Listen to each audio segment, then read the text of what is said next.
And of course, this information goes out there as well. Now, what confuses people is, wait a minute, I thought COVID is no longer an issue. Why are members of parliament required? And look, every party does its things its own way, so I'm not meddling into the affairs of the NRM. I'm just addressing a health concern.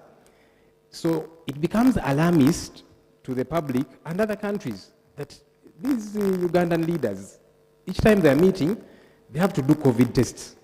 So that means COVID is still a serious challenge in Uganda.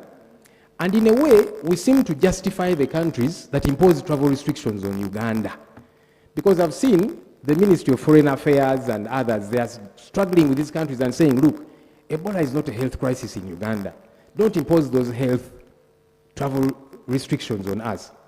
But as one government entity or ministry is fighting to try and clean that up, then there is this contradiction that COVID tests have got to be done mandatorily. So we seem to be sending an image that we still have a health challenge here. And now those people get to be vindicated to say, yeah, no wonder we are restricting travel in Uganda. There are these health concerns. So I am bothered as a non-medic. Is COVID still such a serious issue? What message are we sending to these countries, which we are telling, please don't restrict travel in Uganda, and it's not as bad, but then we are doing this. It's confusing. I think it needs to be clarified. I thank you, Mr. Speaker. The Attorney General, as you respond to this, at what point do you put the sieve for professional regulatory body? Somebody has finished everything. They're supposed to join the labor market. You delay their enrollment. Don't you have capacity, or you're just malicious? Or both? Was the word both or both? Right Honorable, I seek your permission that in answering this, I can address the two issues that were raised yesterday, because I have short answers to them. Thank you, Right Honorable. Right Honorable, as regarding the processes of enrollment, we are engaging with the Law Council. They had a number of challenges which we are trying to iron out. We believe starting September, things will move a little smoothly. I can guarantee you that. Yes. Secondly, yesterday I was asked a question about the fisheries regulations. The first parliamentary council that is handling them and our ministry says they will be ready by Tuesday next week. So we'll submit them back to the Ministry of Agriculture and they'll do the needful. Thank you. Thirdly, Honorable Muiru raised a question about suspension of the law regarding issuance of substitute certificates of title. Right Honorable Speaker and colleagues, the Honorable Minister of Lands, who is a personal friend of mine, did not suspend the law per se. She's the head of the Ministry of Lands.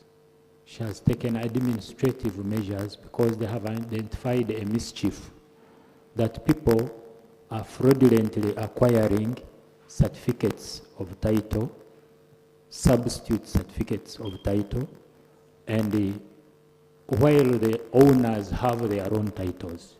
So she says, within the ministry, let us halt the process. We do thorough investigations. She has constituted a team to investigate the matter and agree or advise a way forward. If we need to amend the law, we will come back to Parliament. Thank you very much. Perfect. Minister of Health, Honorable Joel Senyonyi would like to attend the NRM caucus, but he fears COVID tests. So, is there still...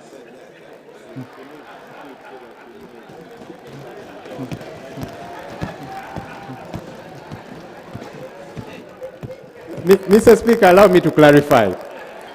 By the way, as one of the leaders in this country, an MP, okay, I also lead one side of Parliament, I'm happy to go to any meeting. if you good people invited me to Chankwanzi to present a paper, I will come and I will present a very good, solid paper. I hope you will follow what I'll have presented. But anyhow. Thank you. Yes, you've clarified. Honorable Bariomusi. The ghetto kids don't leave yet. Yes. Whoever is evicting them is malicious. Yes.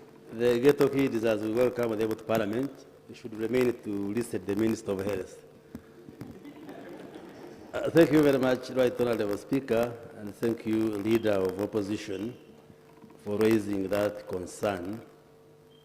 Usually when we declare an outbreak or an epidemic over, we usually add that you should continue being cautious. You play caution because there can be a possibility of that outbreak coming again. Like when we declared the end of the Ebola outbreak, I did caution that we remain on the lookout because there is still a risk. For instance, we got used to sanitizing during the COVID outbreak, and up to now, we put sanitizers. I hope the Leader of Opposition is not scared because we sanitize.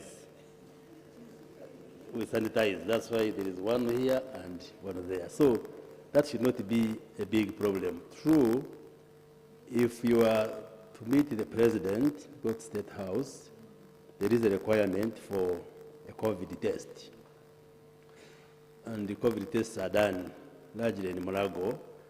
The positivity rates currently for COVID are 0.001%.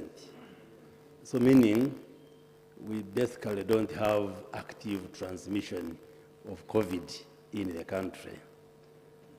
And as a new Minister of Health, I will give technical advice to the President and the State House that maybe there is no big necessity to subject people to COVID testing, but just a precaution, which is harmless. And I don't think it sends a negative message at all. It has little or nothing to do with the travel advisories which countries have been announcing. Maybe let me also use the opportunity to say we are engaging various countries, including the US, Canada, and others, on their travel advisories in relation to the Ebola outbreak. And our Minister of Foreign Affairs, I know, is engaging in meetings with these countries so that they can lift these restrictions and bans which they had imposed on Uganda, on their citizens coming to Uganda, but also on people traveling from Uganda to their countries. There have been those challenges. And like I've been saying, those travel restrictions were not backed by public health science, but we are engaging the various countries, and I think soon they should be able to lift them. So in a direct answer to your question, yes, there are these COVID tests, but the tests are harmless, but we shall advise the State House that from a public health standpoint, there is no strong justification to carry out a COVID test now because we don't have an outbreak or an epidemic of COVID. The positivity rates are very low, so we don't have active transmission of that disease in the country. But the next caucus, don't fear attending the caucus. We shall invite you as the facilitator of the NRM caucus meeting. And by the way, that should be the politics we should play in the country. Being in a ruling party and you being in opposition should not mean you can't meet and discuss the future of this country. So, Leader of Opposition, do not be scared of a COVID test. Thank you. Engineer wants to inform me if the Speaker allows, I have no problem. Well, sir, I want to inform the Minister of... Yes. Thank you, Right Honourable Speaker. Honourable Minister, the information I want to give you as mobilizers and the senior cadres of NRM, we are engaging opposition. So this might be a way of a step where they might be joining the party. So it's not about COVID, but people are coming. That's the information.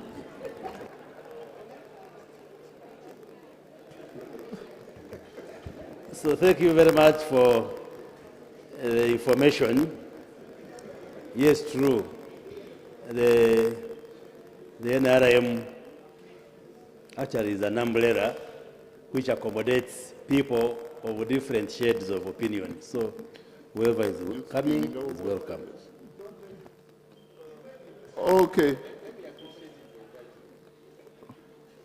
Now it will be back Mr. and Speaker, forth. let me first use the sanitizer here, as advised by the Minister for Health, who is a very senior doctor. Mr. Speaker, I do appreciate the two ministers, the Deputy Attorney General's response. He says beginning September, we are going to see improvement in enrollment to the law council. We hope that happens so that these young people that have studied get to quickly join the market. The Minister for Health has told us he will advise. It's not a big deal because we were getting scares. So some colleagues on this side were beginning to say, now, shouldn't we approach the Speaker to say, if these our colleagues have got to have tests before they go for their meeting the other side, maybe they should have tests before they come for Parliament. Are we safe? It was a concern, but I'm glad that you have cleared that and you will give the advice. Now we are at peace. But on a light note, if you're sending people to approach some of us to join you, please don't send people like Honorable Walswaka. Send more serious people. I thank you.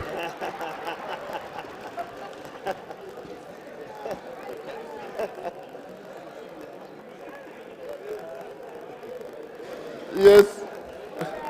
Now that one is hard. Yeah. Yes. It's not serious. You are serious. Thank you, Right Honorable Speaker. I rise to join you to congratulate the young people, the ghetto kids, for flying upon being an inspiration to others by flying our national flag globally.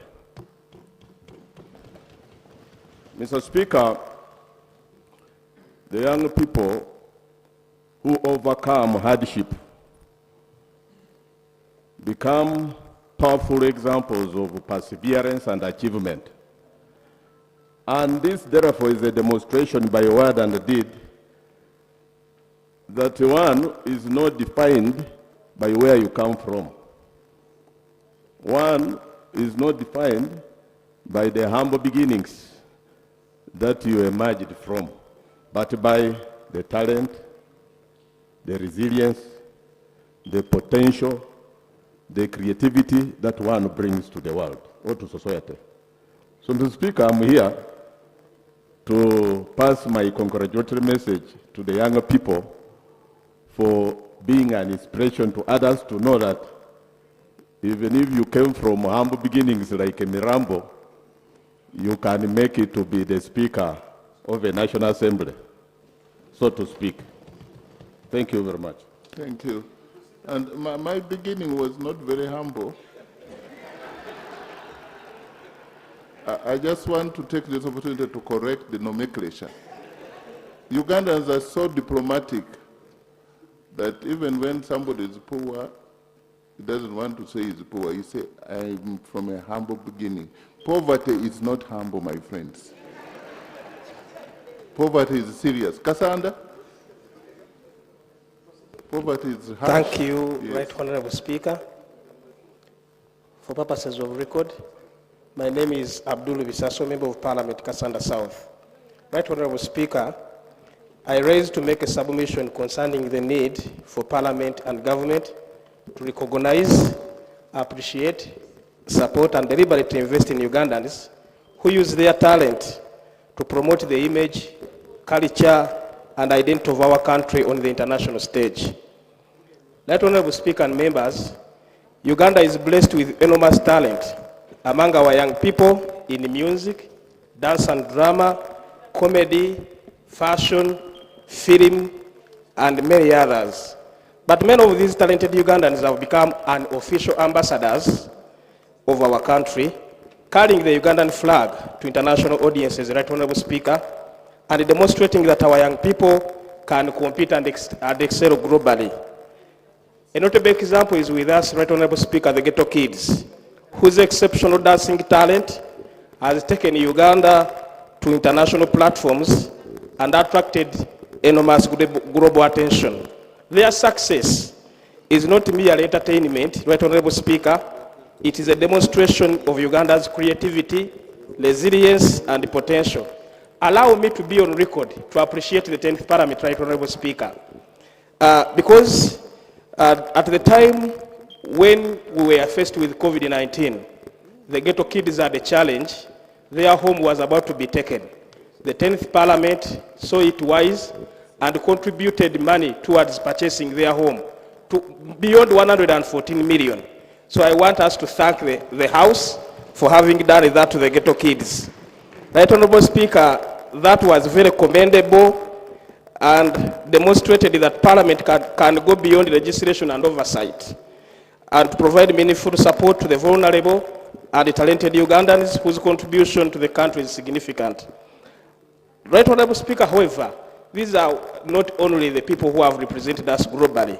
There are many others, but their talent, they have not been recognized. And I would pray that we come up, Right Honorable Speaker, with a national talent recognition and development framework to identify, nurture, promote Ugandans who go and represent us well. Thank you, Right Honorable Speaker. Thank you. Honorable Anya Gilbert.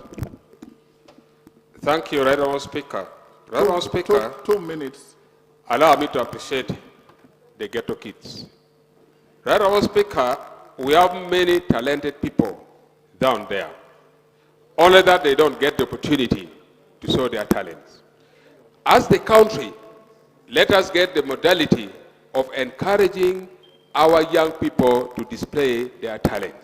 Allow me to appreciate FUFA. FUFA started some tournament called FUFA Drum.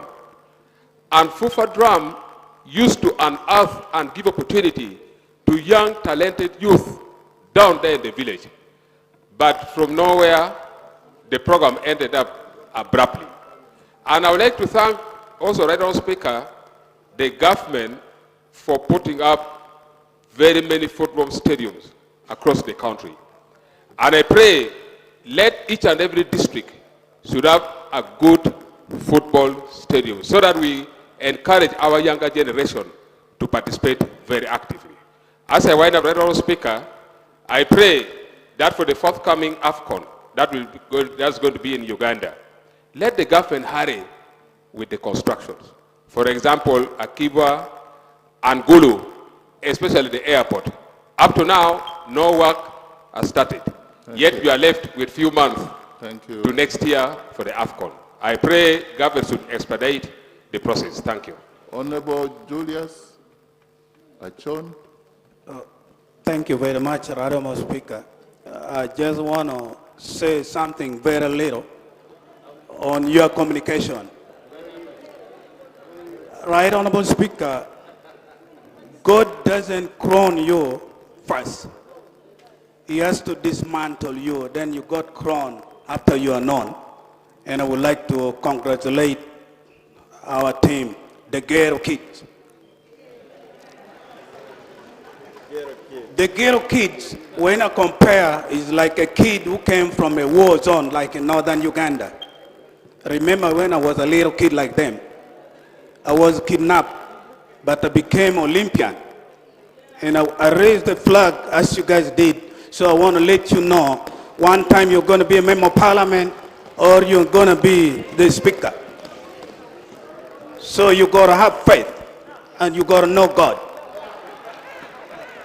Lastly, Honorable Speaker, last month I was given mandate to prepare Honorable Member of Parliament to compete in Rwenzori Marathon this Saturday. And I want to let you know, for those who are ready, tomorrow we are leaving 8 o'clock in the morning. The transport is ready. And it's not a matter of running. You rather run and walk. and you drink anything you want to drink.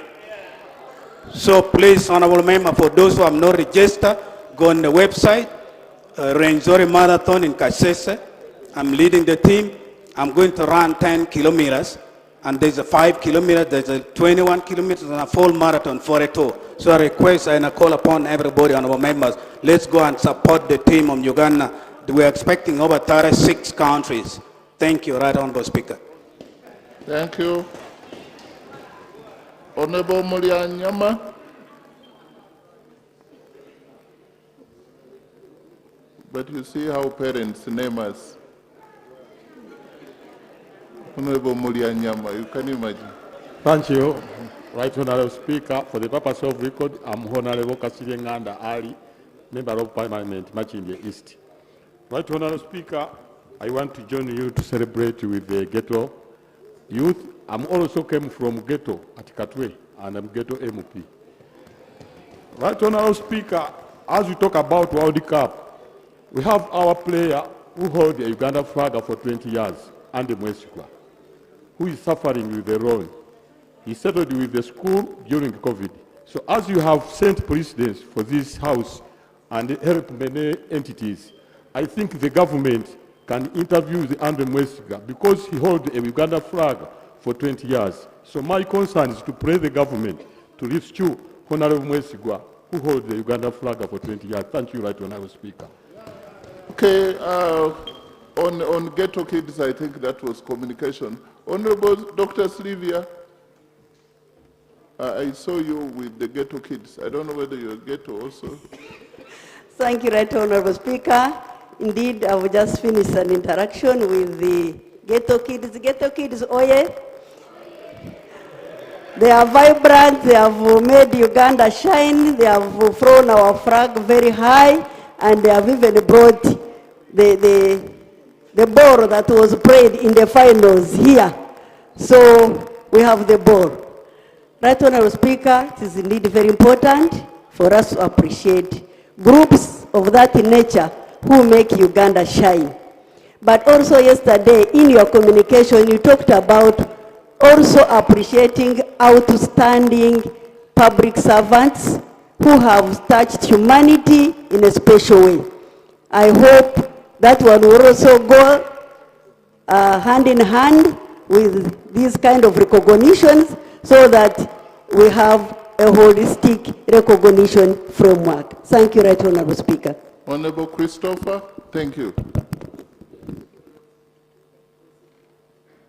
Procedure on the communication. Just after Honorable Chibazanga.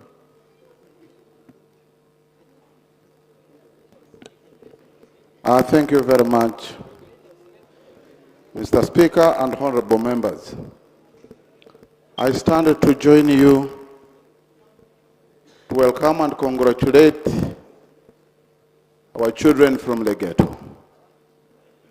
Mr. Speaker and honorable members, I thought through you and through the achievement of these children, the voice of the street children should be heard.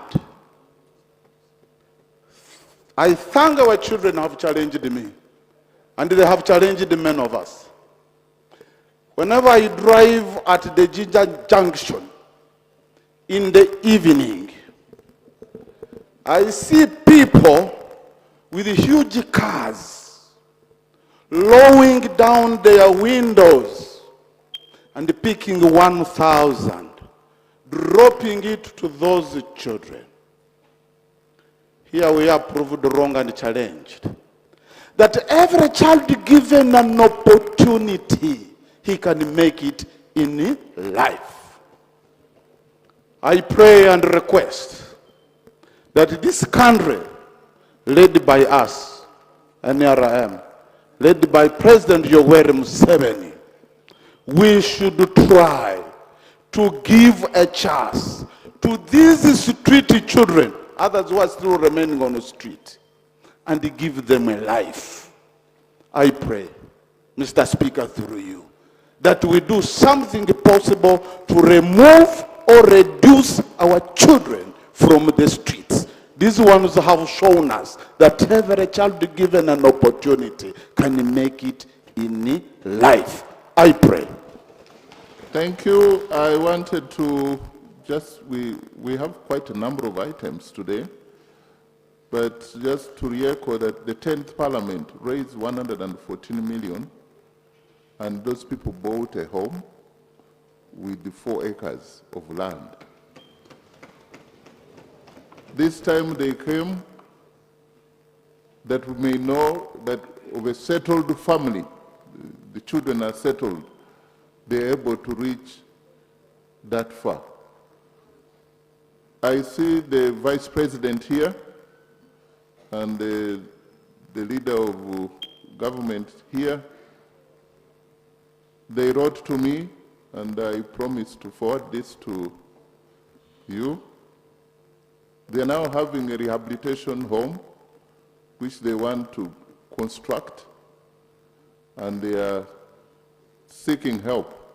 That help can only come from the government. Your Excellency, Vice President, they also, since there have been ambassadors of Uganda at that higher level, they are also seeking a photo moment with the head of state. Because what they did, Uganda could not afford to pay for the screen time. What is that called? For the mentions or what about Uganda and Ghetto Kids. So they just want to meet the president. And I wonder whether, Your Excellency, you would want to say something in that regard. You could help us to help the Ghetto Kids meet the President of the Republic of Uganda.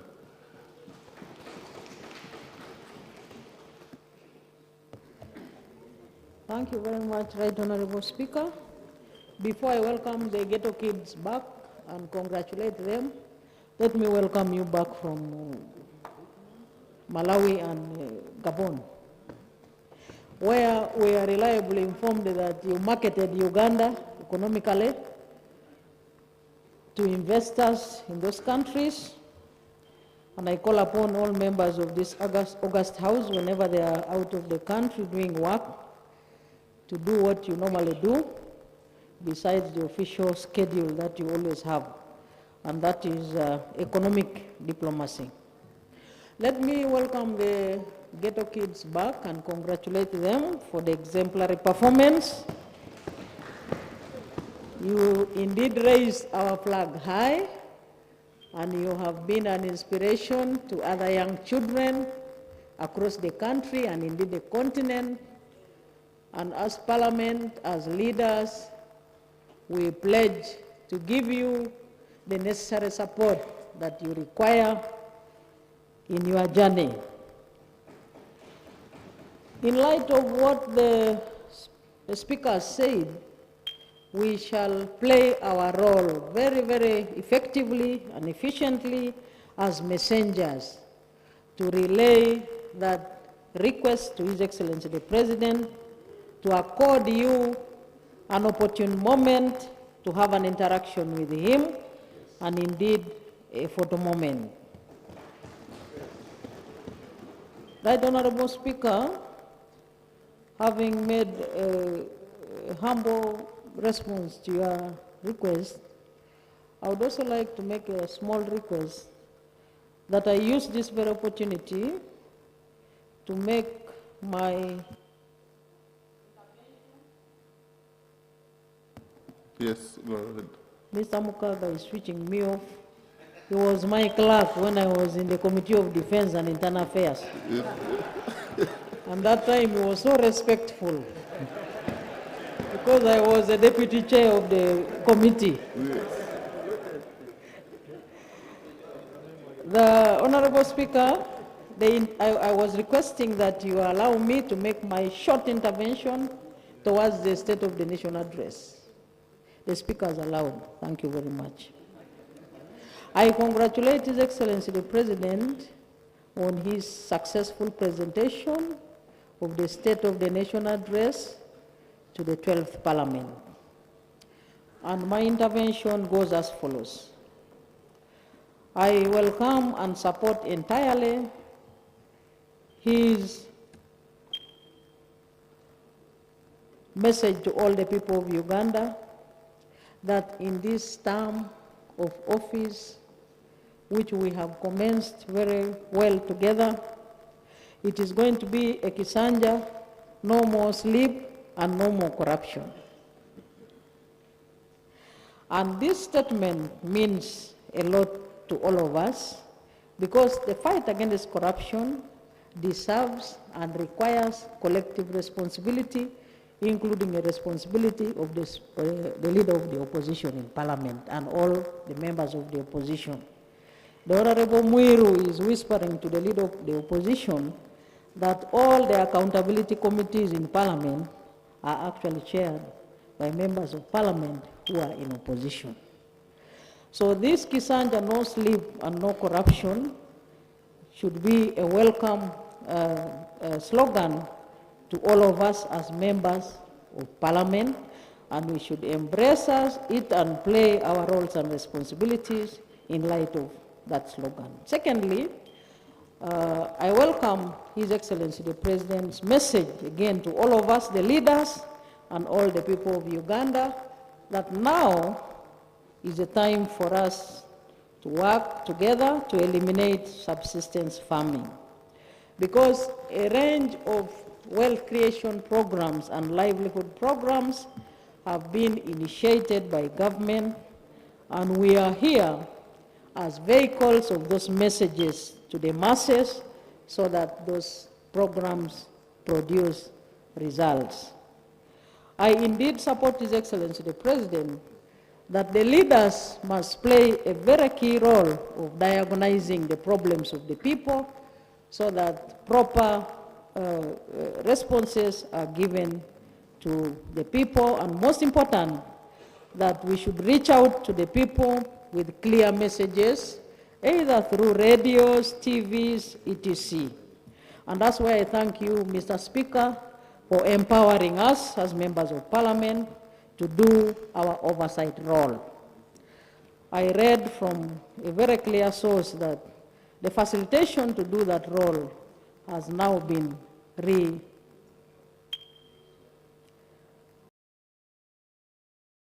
budget has been reframed for oversight. I thought members of parliament would be thankful to the Speaker for returning that budget for us to do our oversight role. Because if we don't do that, then we cannot know exactly what is on the ground in light of the resources that we are always allocating in this parliament. So thank you very much, Mr. Speaker, and I encourage all members of parliament to always move with the committees whenever we are called upon to go to the field to check on the projects of government.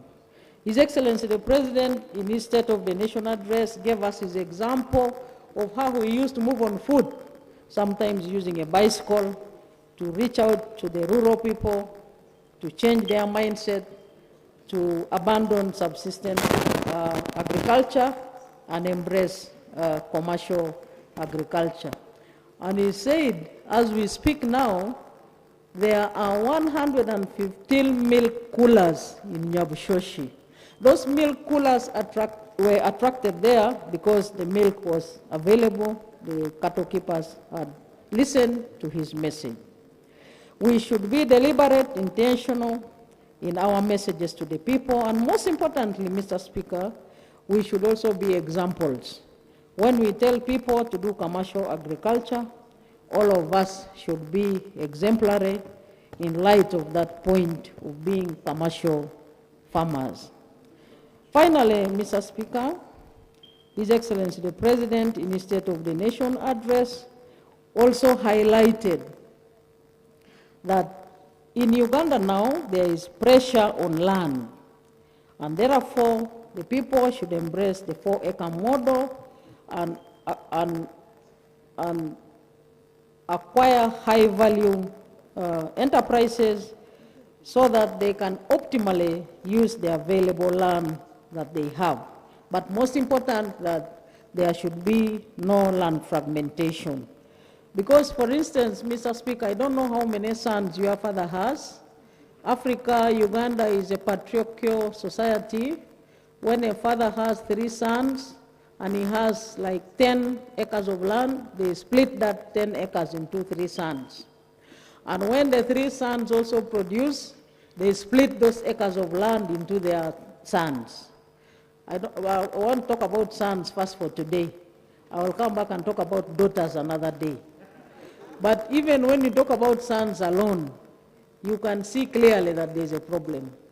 So we need to embrace the message of His Excellency the President, go out to our people and encourage them to avoid land fragmentation, but instead adopt modern ways of using that land, and then they split the money which comes from the land.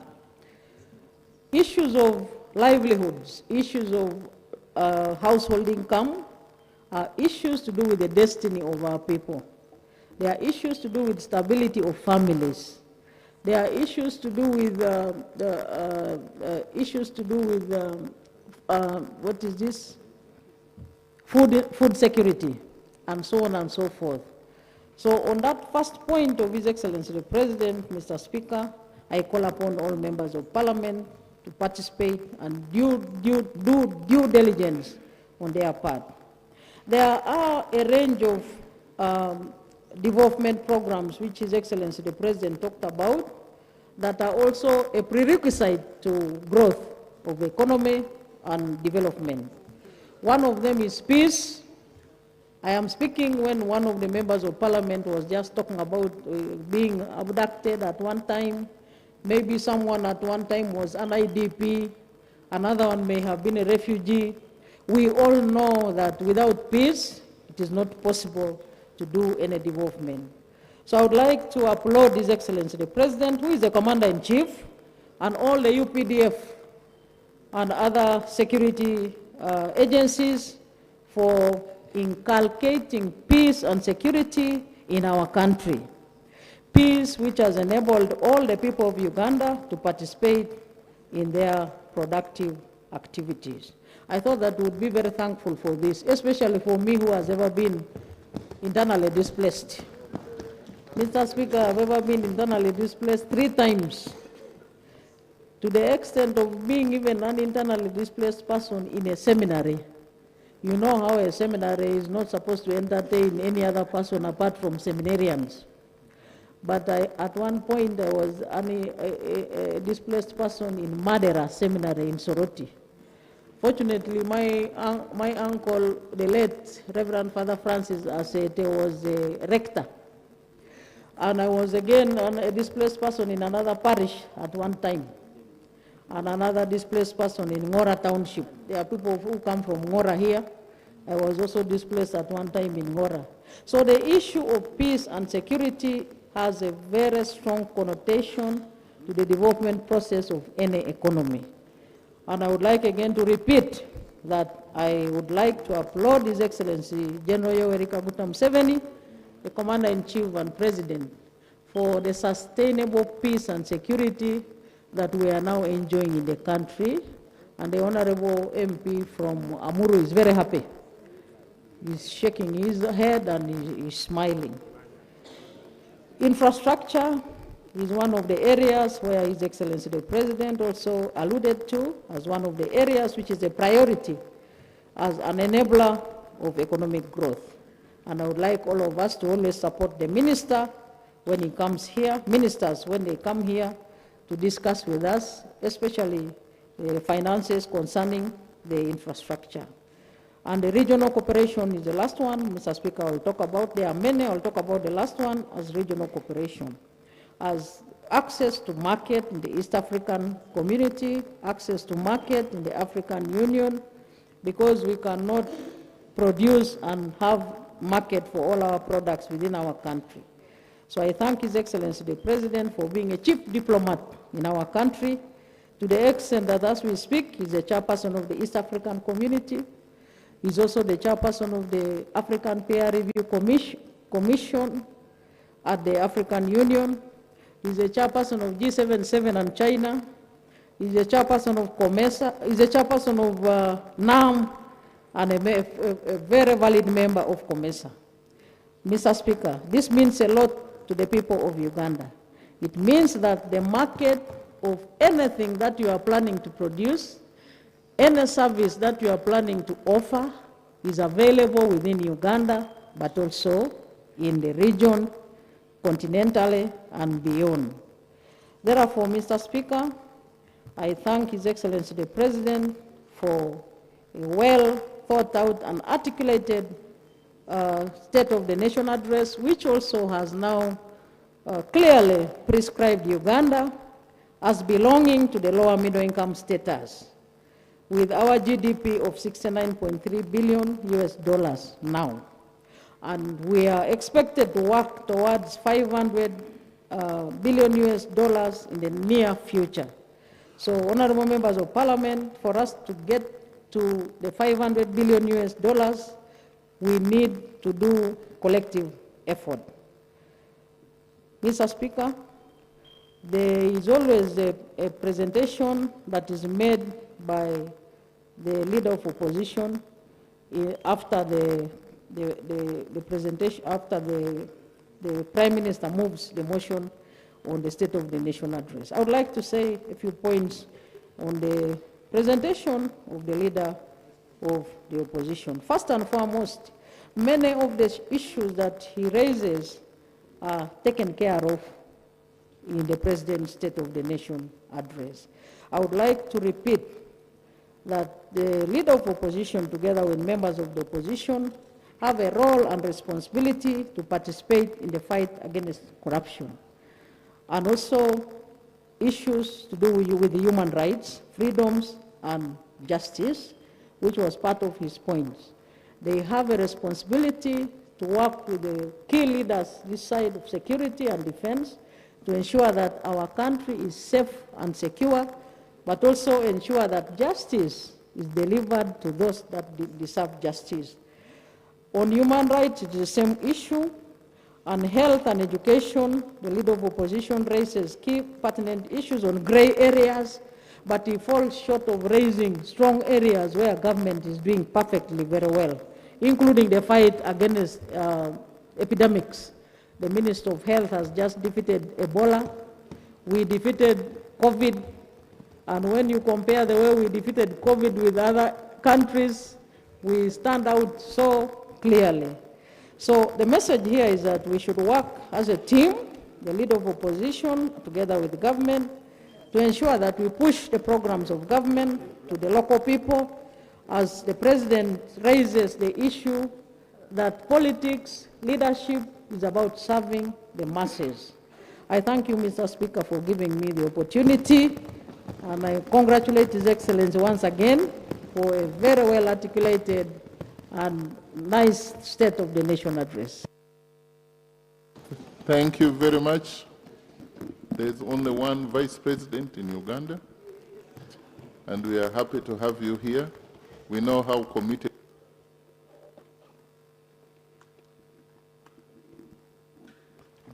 This is the only time, sitting in this chair, you have to, the Vice President has to salute me. That is quite a...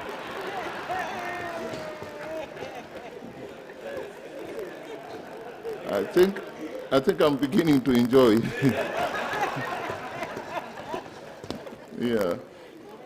Only here, yeah.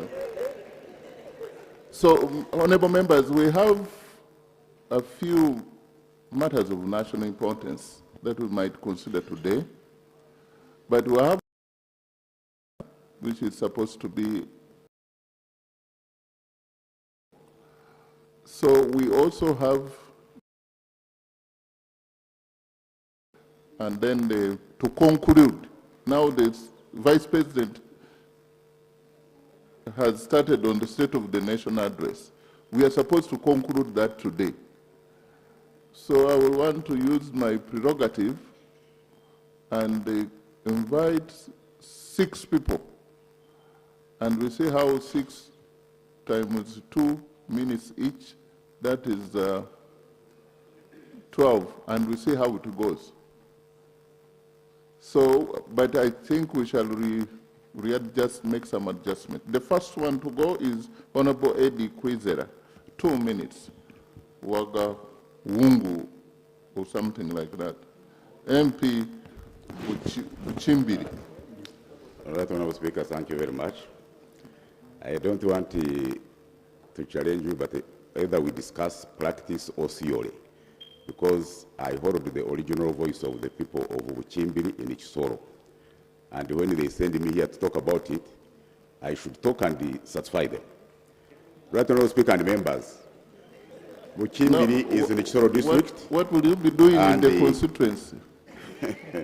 Buchimbiri County is in the Chisoro district. Chisoro borders DRC and Rwanda. We share the border. Uganda, Burundi, and Rwanda are in East African community.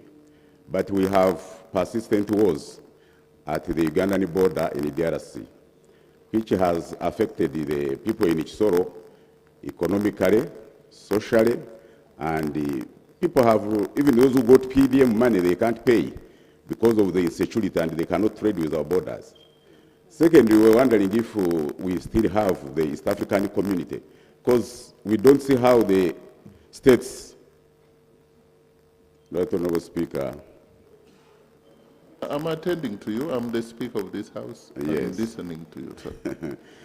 I would think that the Minister for... is capturing you. Yes. Yeah. We need the government of Uganda to tell us, when the Vice President was talking about regional integration, how do we integrate when people are fighting? How do we integrate when the border in Bunagana and the Chanika, we cannot get freedom of movement, traders are not moving. The immigration traffic is affected. So we would want to be advised. We're also going to get waivers for our business people in Chisoro who have lost business because of those interferences. Right Honorable Speaker, I thank you very much. Please, government.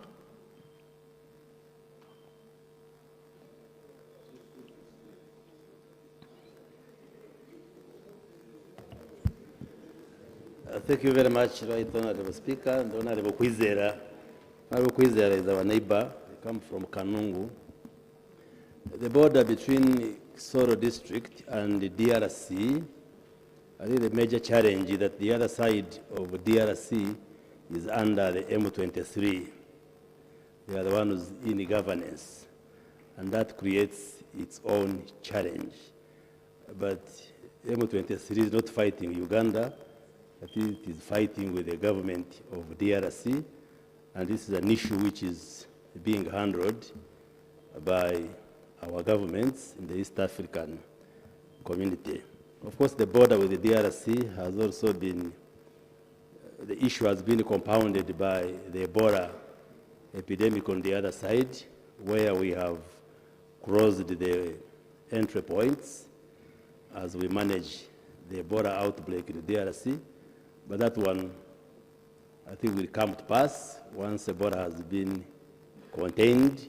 But the issue of the border because of the M23 is an issue which is being handled by our governments in the region. Thank you. Honorable Kello Patrick, you have so many issues. I suggest you summarize it. Thank you, Right Honorable Speaker, for giving me this opportunity. I rise on the issue of the new national ID. Honorable colleagues, on 9th of February 2026, the NIRA publicly acknowledged that the QR code that is on our national ID was not yet integrated into the operational system. And they gave us a deadline that by 31st of March, would have these things fixed.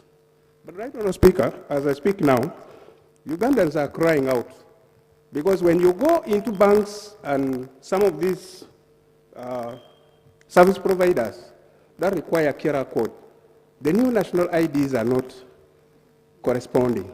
And you are required to pay 5,000 shillings to get the NIRA letter to have your system integrated.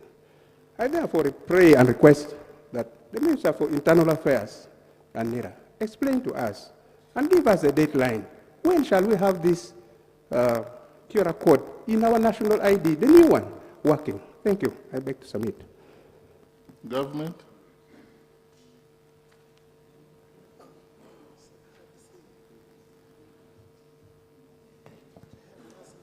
Right Honorable Speaker, we have taken note of the question. We'll ask the Minister of Internal Affairs to come and respond. Honorable Kungu Samuel, MP Chigulu North. Thank you, Right Honorable Speaker. Right Honorable Speaker, in 2011, while at a political rally, His Excellency the President appreciated the gesture done by the people of Navite and the sub-county, where they mobilized themselves and put up a block having 4 classrooms. The intention was to use that block as a technical institute to skill the youth in the constituency. The President was happy and promised that that institute will be taken up in line with the government policy of having 1 technical institute in each constituency. Right Honorable Speaker, till now, that has not been implemented. They are asking, when will the government fulfill this promise made by the President? Minister of Education.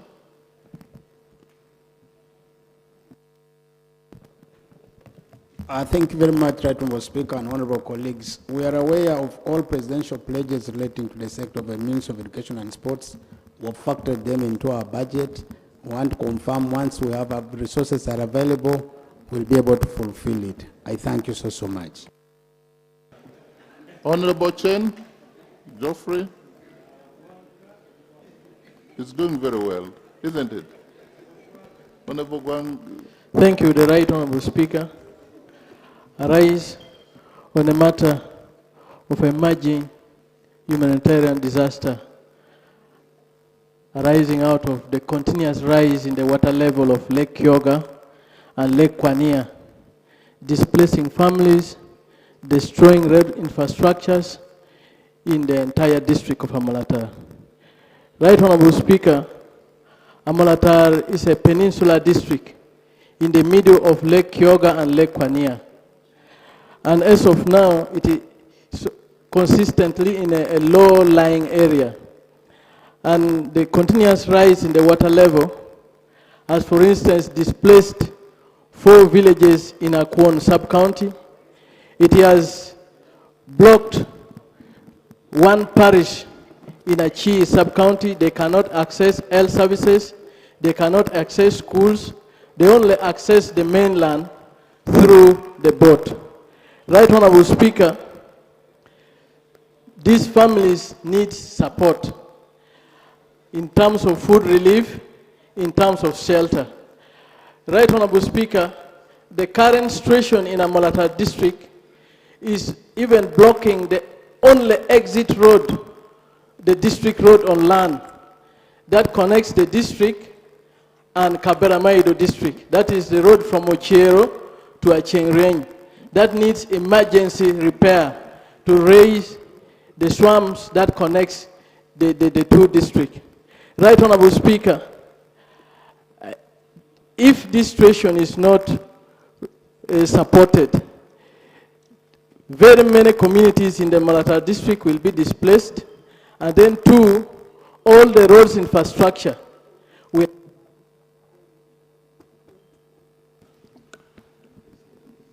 Yes, Minister of Water.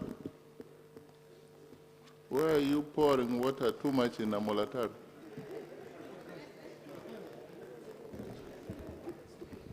Thank you, Right Honorable Speaker.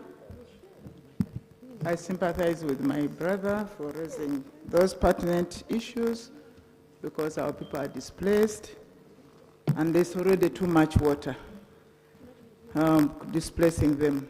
Right Honorable Speaker and colleagues,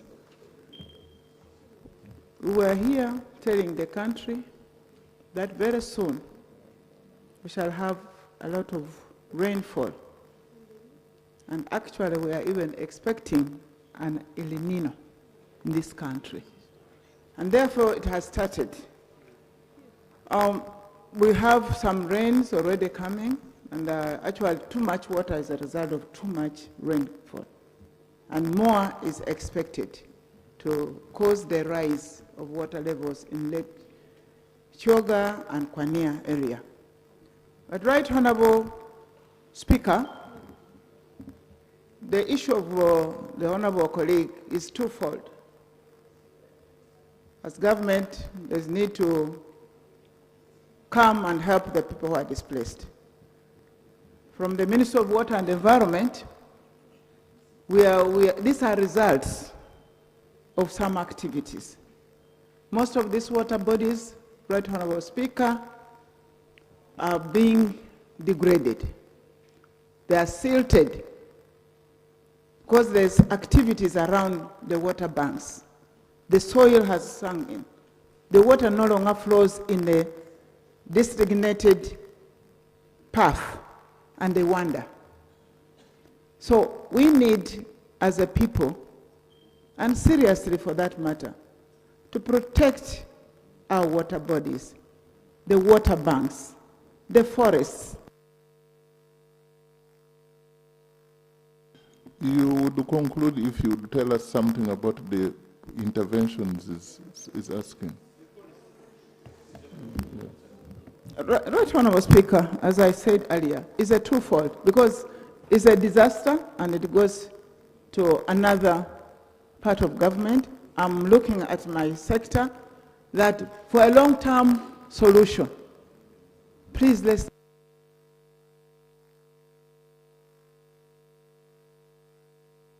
You may have finished quickly. Have you finished? Not yet. Just as I conclude on that, Right Honorable Speaker, probably it will be prudent that we have maybe the Chief Whip connect with another sector for disaster to come to the aid of our people who are already displaced. But the long term is that even those who have not felt this must go into action on conserving the water banks, the water bodies. Please, let's desist from that. I would also want to pledge, Honorable Speaker, that my team should go there and we talk to the people because we are here to get a solution, and probably instead of cultivating around the water banks, would promote tree planting and selected tree planting for that matter, so that we hold that ground and protect the water, the river banks and water. Thank you. Government, the direct question was posed, a request for intervention. Government, please. Some people can't access health services. I think a similar one was raised yesterday. Yeah. Yes, Right Honorable Speaker. Honorable Chen highlighted that communities have been displaced. They have no way. Residents are living in fear due to attacks by suspected criminals commonly known as Iron Men. Residents report that people are harmed with iron bars, sharp objects, and in some cases guns are attacking and beating innocent people. Reports indicate that several residents are sustaining serious injuries, with concerns that these attacks are becoming a daily occurrence. Right Honorable Speaker, what is even more worrying is that the public concern that some suspects are arrested and later released, creating a perception that criminals are not being effectively dealt with. I therefore call upon government, particularly the Ministry of Internal Affairs and Uganda Police Force, to urgently strengthen patrol in Kitgum town, investigate these attacks and ensure that the perpetrators are brought to justice, and provide the police with the necessary logistical support, which include mobility support and the housing under sub-county policing model. Right Honorable Speaker, our people must be able to walk, trade, and work without fear. I so submit. Thank you. Government,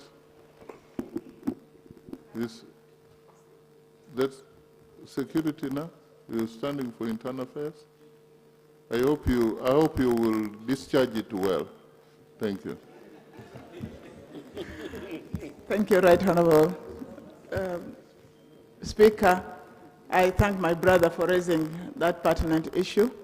I'm a resident of Kitgum Municipality. And as a minister, we interact I'm briefed about the security issues constantly. And indeed, I've been in touch. It's true that we have had some criminal activities in the municipality of recently, but I just wanted to inform my brother that the security have actually, this was a gang, and their leader, so much called General Okello, was imprisoned, but recently was released. And he started what he stopped doing. Some of the colleagues have been arrested. The security has beefed up with the military. And as I was even seated here, I'm reliably informed that my brother, something is already being done, and the gang is being dismantled. It is only remaining their leader, who is termed General Okello, who is being hunted for, but his other colleagues are already arrested, and soon we shall have that peace. I just wanted to inform you. Thank you. Okay. Thank you very much for the attempt. Honorable Zawedi, victorious.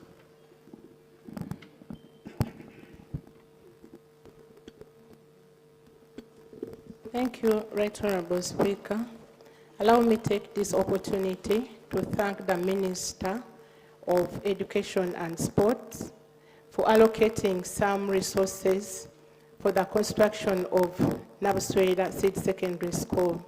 Though the district took some time to submit the land title to the ministry.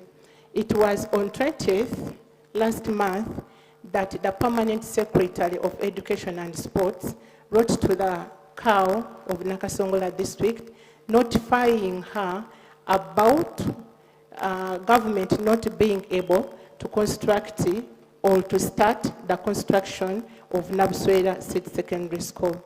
Right Honorable Speaker, according to the notification letter that was forwarded to the Chief Administrative Officer, the PS says that the project needed 690 days to be completed, yet by then there were only 530 days remaining for the project to be completed.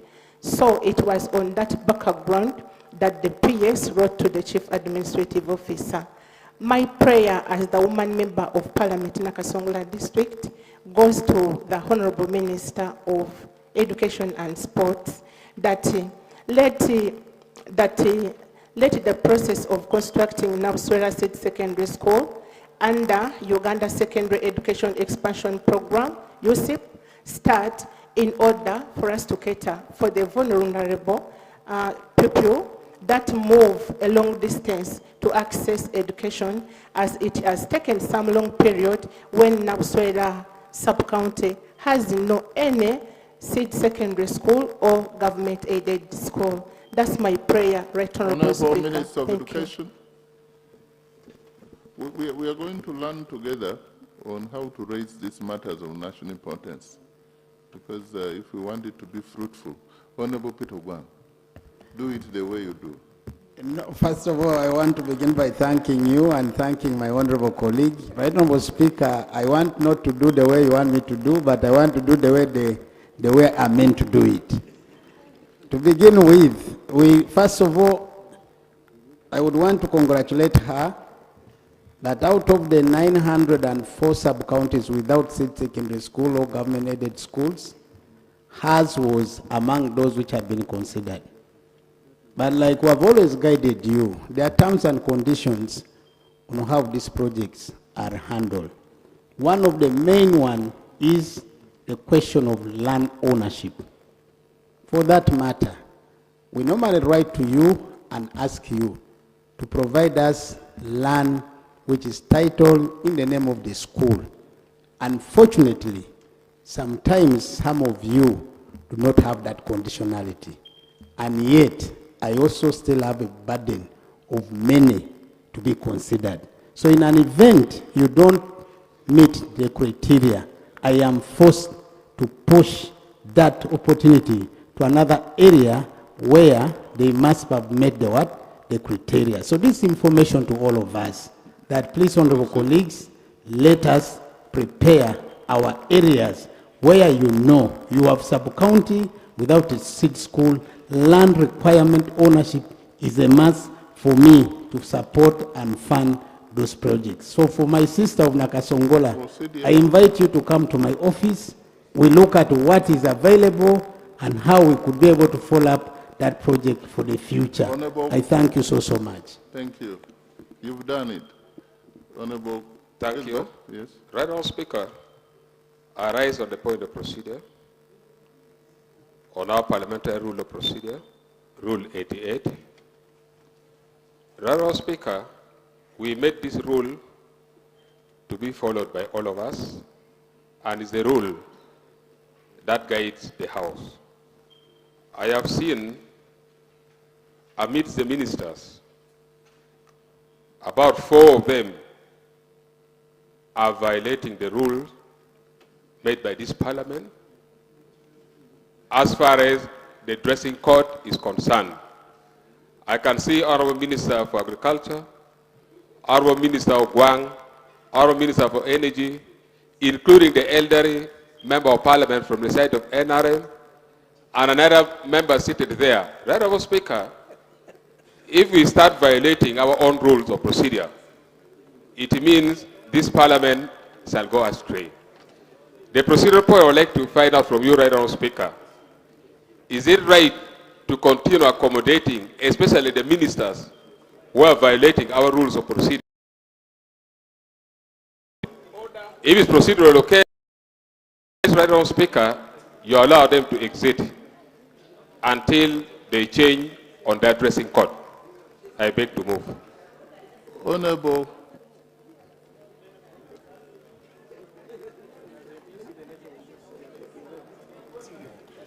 Yes, I think, Honorable Anya, we joined this parliament together with you. You used to raise matters of land. Now today he has gone to dress code. The rule says a member shall dress in a dignified manner, stipulated as that.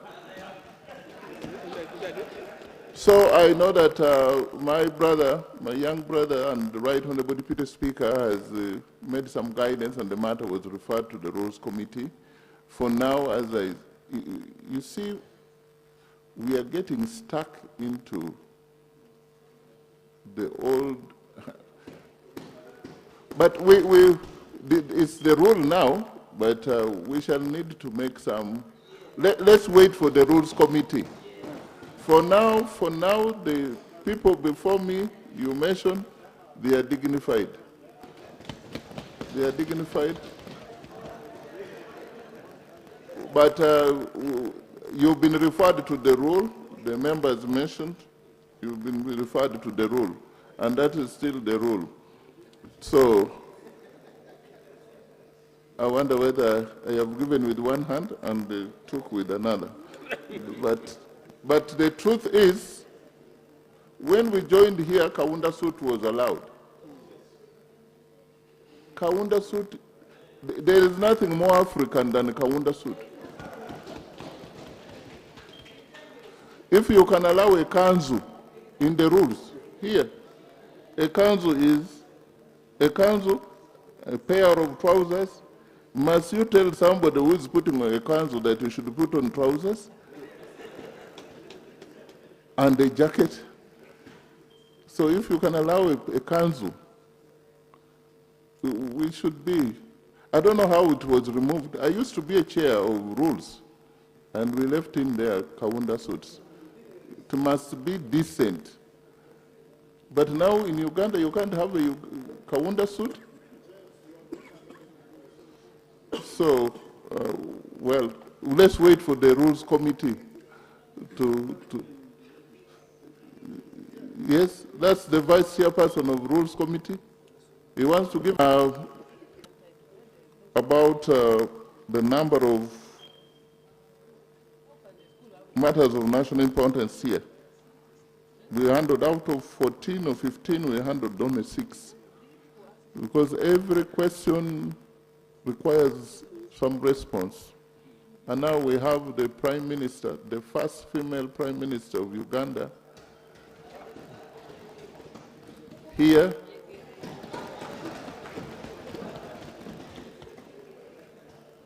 You know, that is also a truthful fact, historical fact.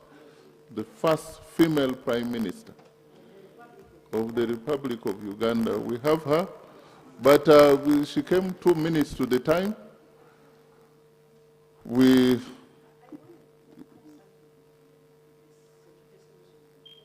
Okay. Please go ahead, Prime Minister.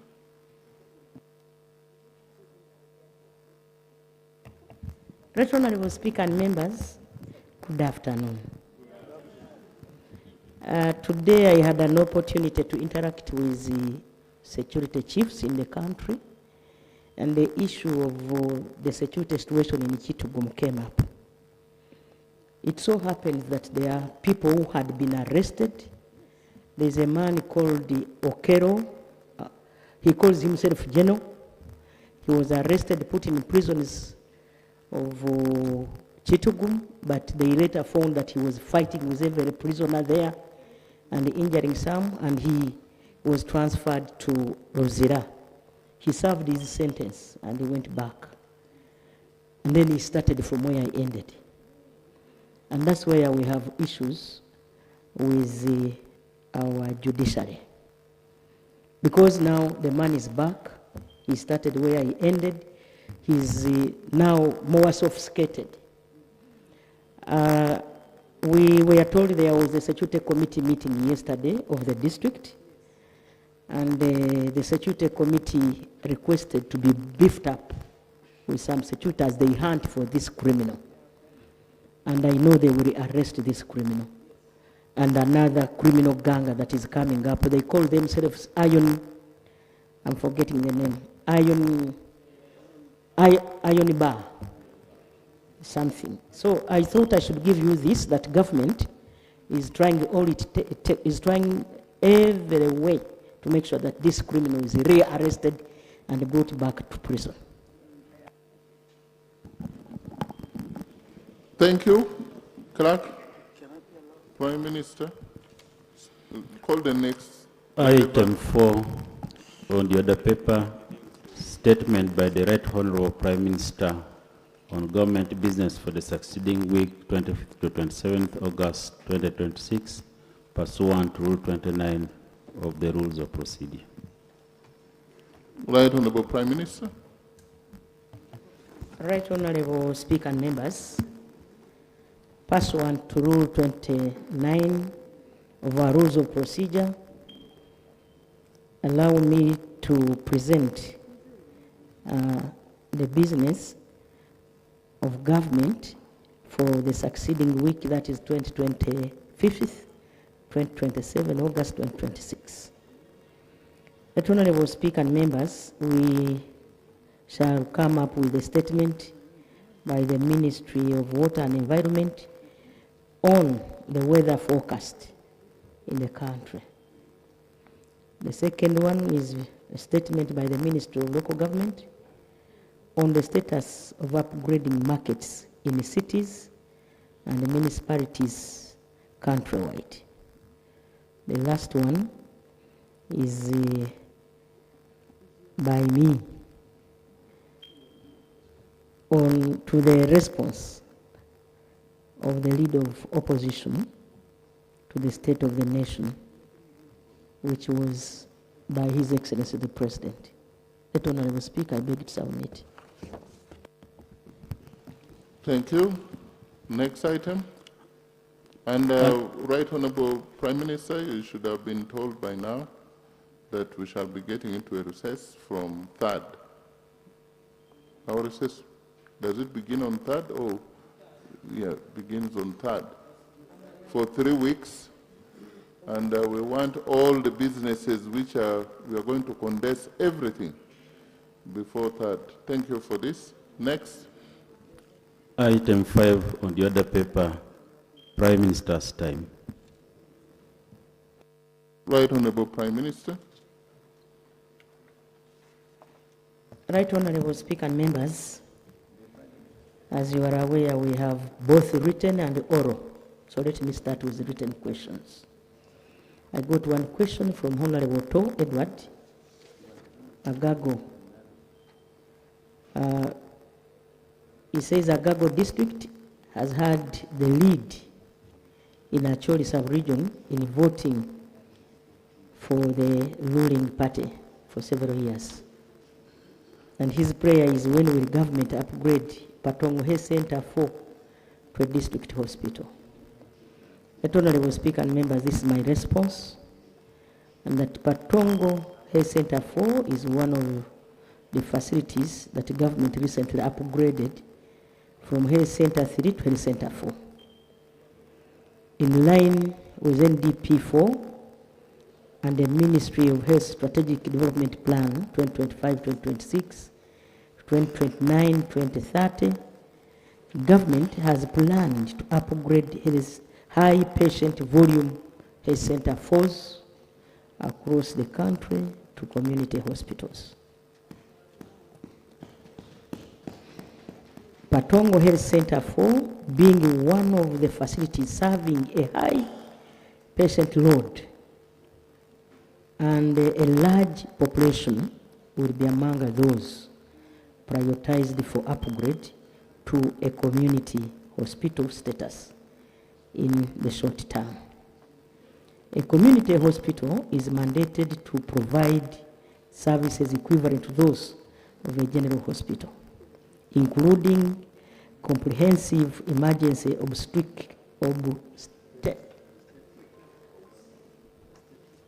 obstetric care, surgical services, and patient care.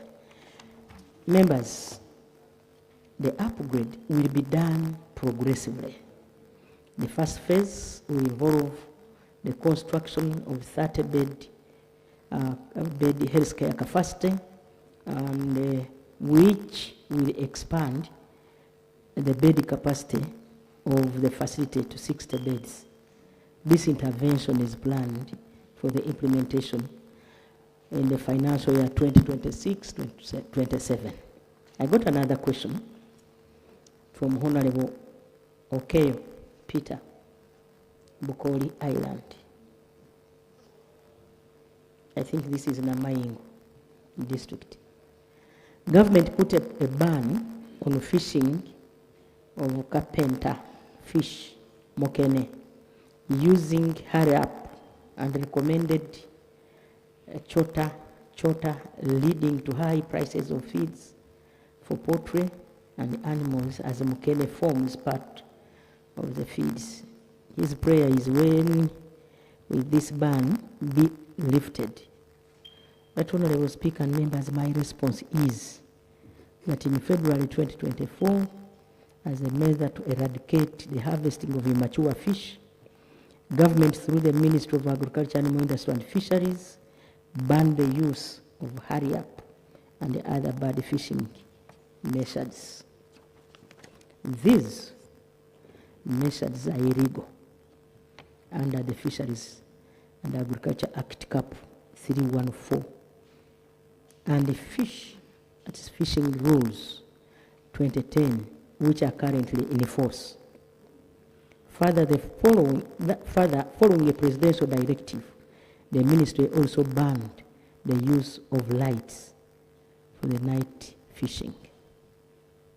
Right, Honorable Speaker and Honorable members, hurry up was specifically being used for harvesting silverfish species, mokene, moziri, and lagogi. This method is illegal and dangerous to our fisheries sector because it is non-selective. It results in the capture of the large quantities of both targeted and non-targeted fish, especially juvenile Nile perch. This posed a very serious threat to the sustainability of fish stocks in our water bodies, particularly Lake Victoria, Lake Choga, Lake Albert, where silverfish is predominantly found. Right Honorable Speaker, government reaffirms that hurry up and all other illegal fishing methods remain banned. Enforcement actions will continue to be applied against the use of such methods on all water bodies.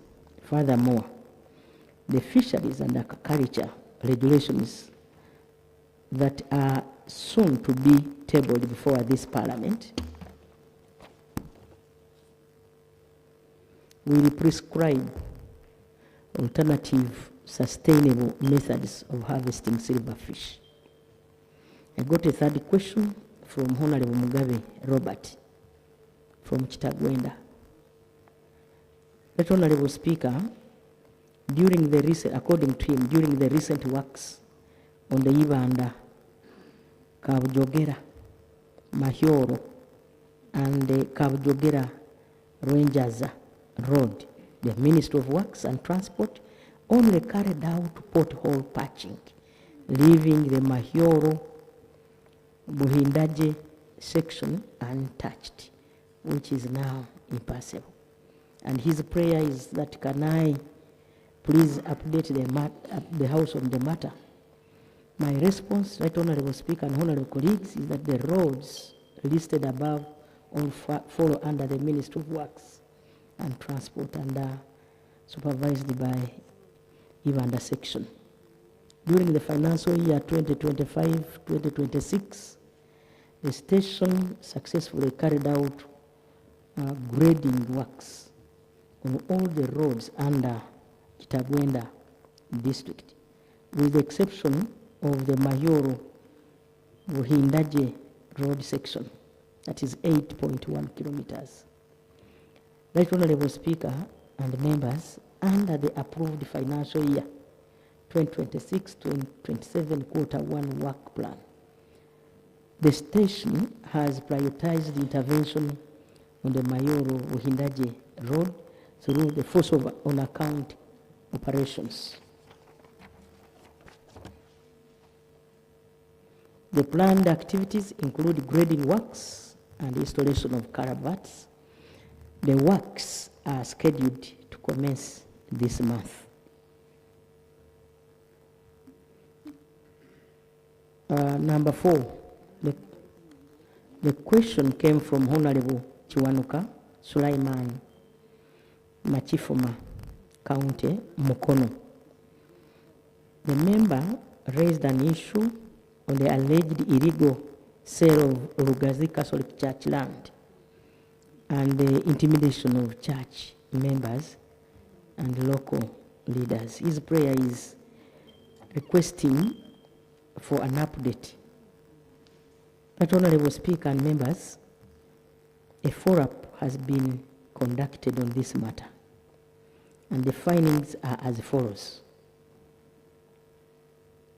On 1st June 2026, in Kiini Village, Mukono District, a group of people led by Okero Nelson Alfred committed criminal trespass on the land measuring 101 acres belonging to St. Kizito, Kiini Sub-Parish. This prompted Reverend Father Kizito Anthony, the parish priest, to report the matter to Nagarama Police Station. Right Honorable Speaker and Honorable members, the land was donated to the Catholic Church by the Kingdom of Buganda. Of the 101 acres, 29 acres were already occupied by squatters on the same church land. The church has recently commenced the process of documenting the land. Other suspects identified in addition to Okero Nelson Alfred include Nachimbegwe, I think Nachimbegwe Hadija, Katusabe Robina, Nakamate Medi, Kizito Lawrence, Saka Patrick, Semakula Yasin, Kamia Hassan.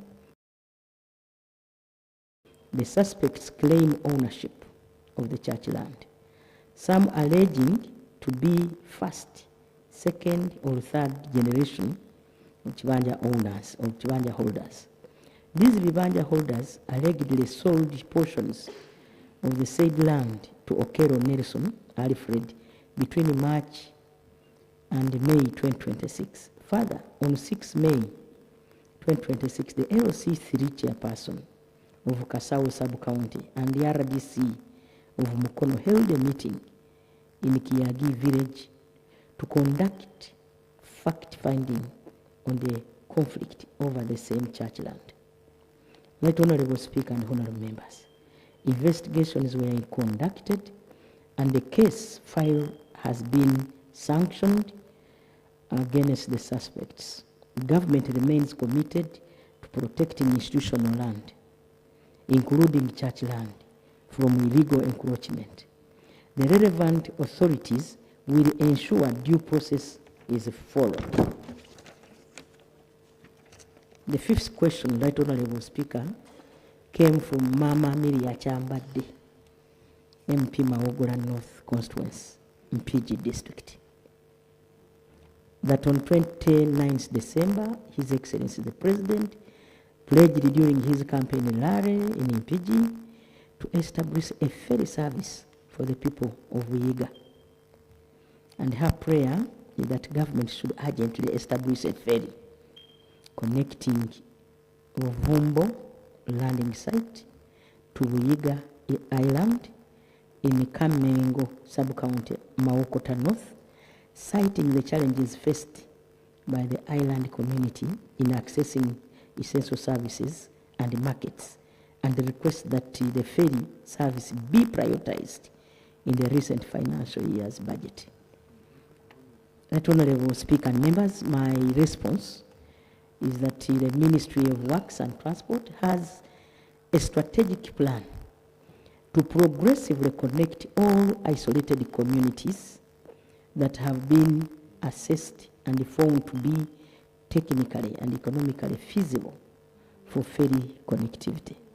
With regard to the proposed Buvumbo Buyiga Island ferry route, the Ministry of Works has included it among the other proposed ferry routes to undergo feasibility studies. The purpose of these studies is to establish technical, operational, economic, and financial feasibility of viability for the proposed ferry service and to determine the required ferry and associated infrastructure. Right Honorable Speaker and Honorable Members, the Ministry of Works and Transport is currently at the expression of interest stage for the selection of a suitable consultant to undertake the feasibility studies. The Ministry targets to have the feasibility study findings completed before the end of this financial year. The findings will inform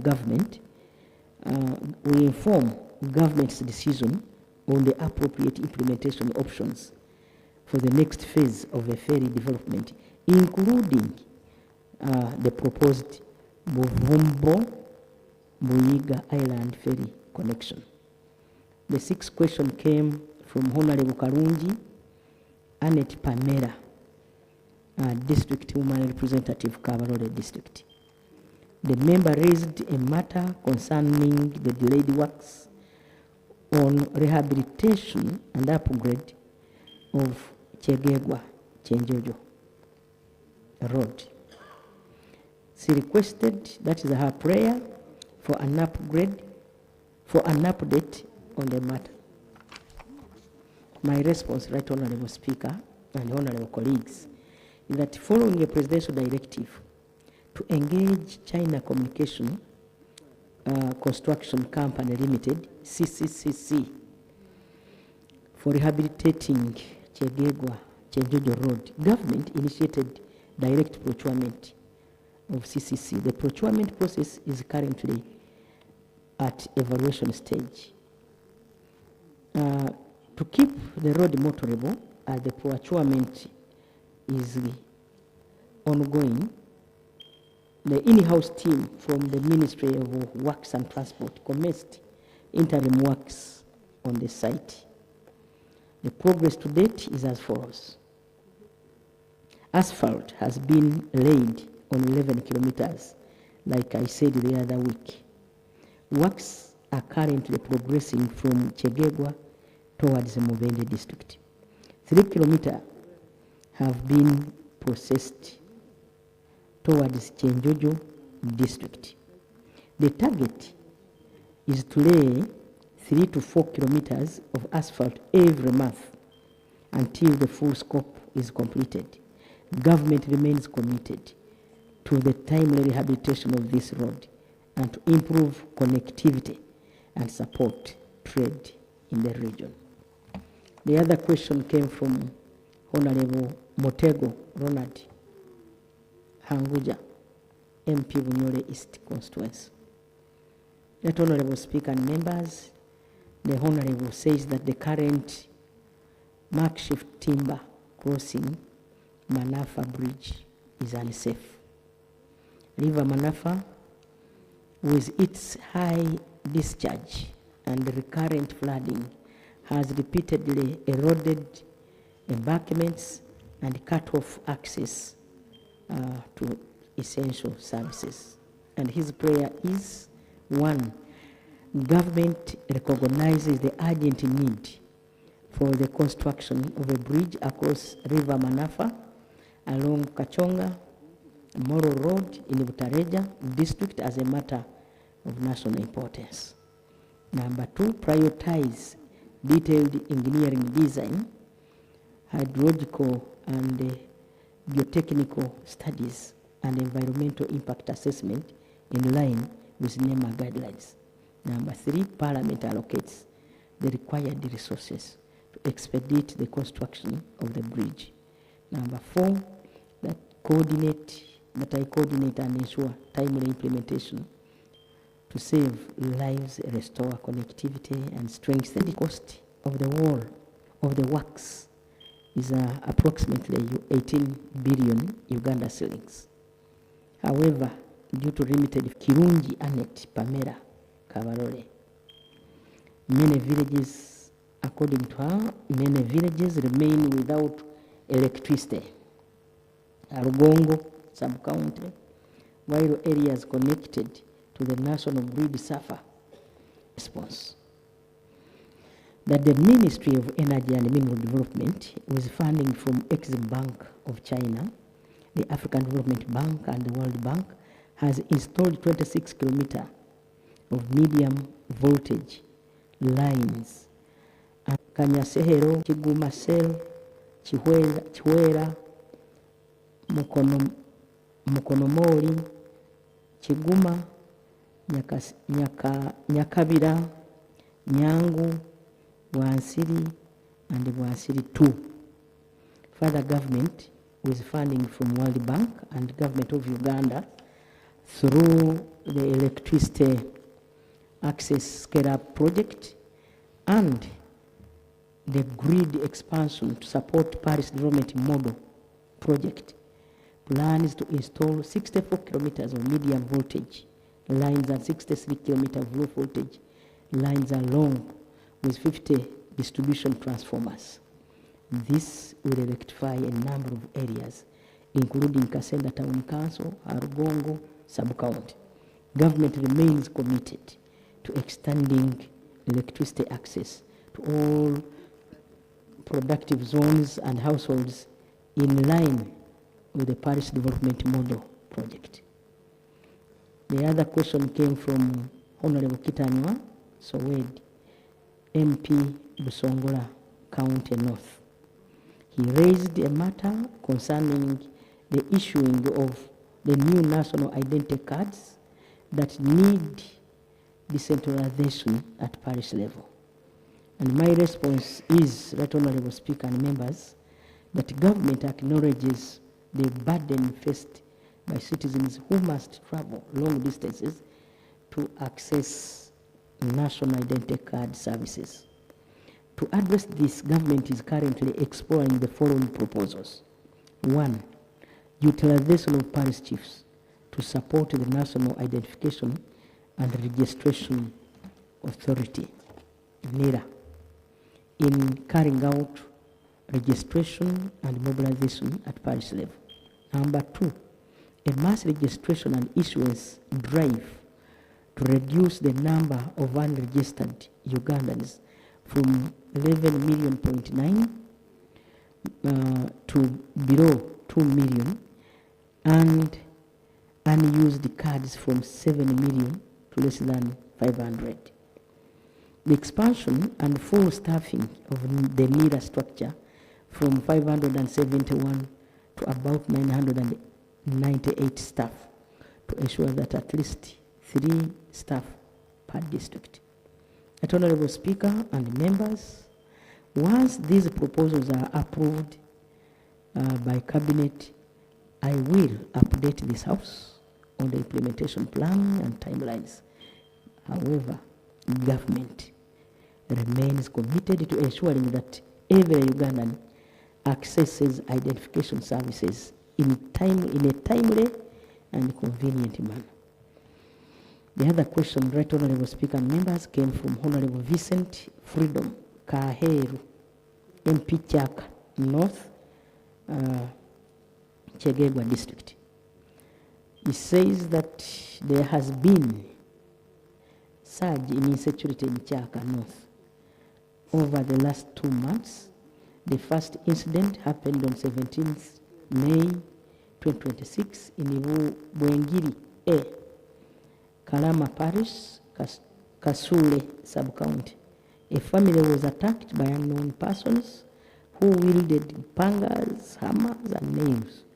4 family members were hurt and were admitted to move in the hospital. They are slowly recovering. Other similar incidents were reported to have occurred on 22nd May 2026 and 22nd June 2026 and 10th July 2026. The villages affected include Kakasoro,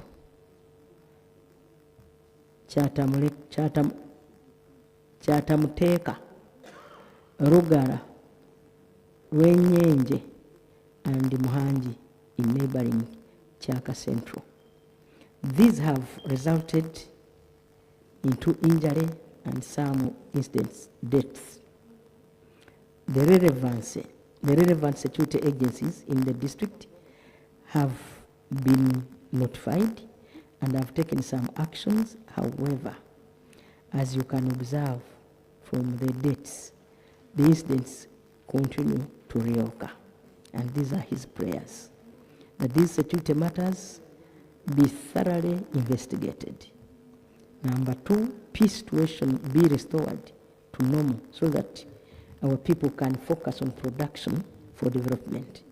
Right Honorable Speaker and members, these are my responses. And I wish to appraise the House on the measures so far undertaken by Uganda Police in response to the recent incidents of crime reported in Chegegwa district. The police has responded through coordinated investigative and operational measures, and these include: 1,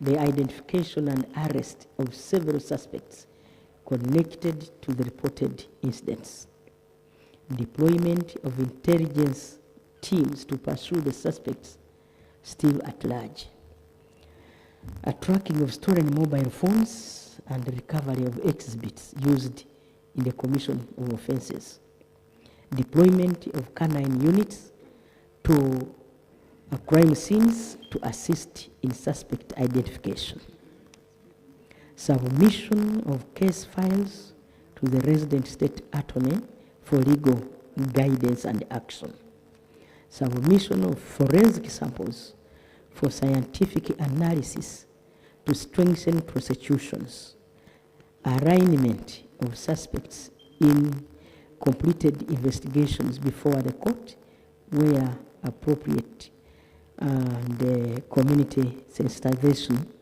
to discourage mob justice and encourage cooperation with the law enforcement. Right Honorable Speaker and members, to address the prevailing security challenges, the following additional investigations or interventions have been instituted. 1. Intensified day and night patrols in affected areas. Right Honorable Speaker, this is also happening in Kitugu. Reinforcement of manpower through sub-county policing model. Number 3, establishment of a neighborhood watch program involving 10 households per village to strengthen community vigilance and improve the reporting of suspicious activities. And number 4, joint intelligence raid and disruptive operations in collaboration with local council leaders and other stakeholders to deter criminal activities. Number 5 is strengthened interagency cooperation through the deployment of UPDF personnel to support security operations. Number 6, establishment of the motorcycle-based quick response force to provide rapid response to incidents and enhance patrol coverage across the district. Right Honorable Speaker and members, these interventions are intended to improve crime prevention, strengthen investigations, and restore public confidence in the security of Chegegwa district. The ministry is working with Uganda Police Force and will continue to monitor the situation and will provide further updates to the House as investigations progress. Right Honorable Speaker and members, I beg to submit. Thank you. Thank you very much. Right Honorable Prime Minister. And that concludes on the Prime Minister's time.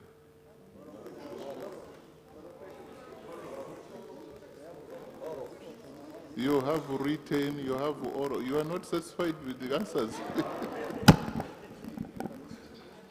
Okay, Honorable Emmanuel Diarra, Wetukulu.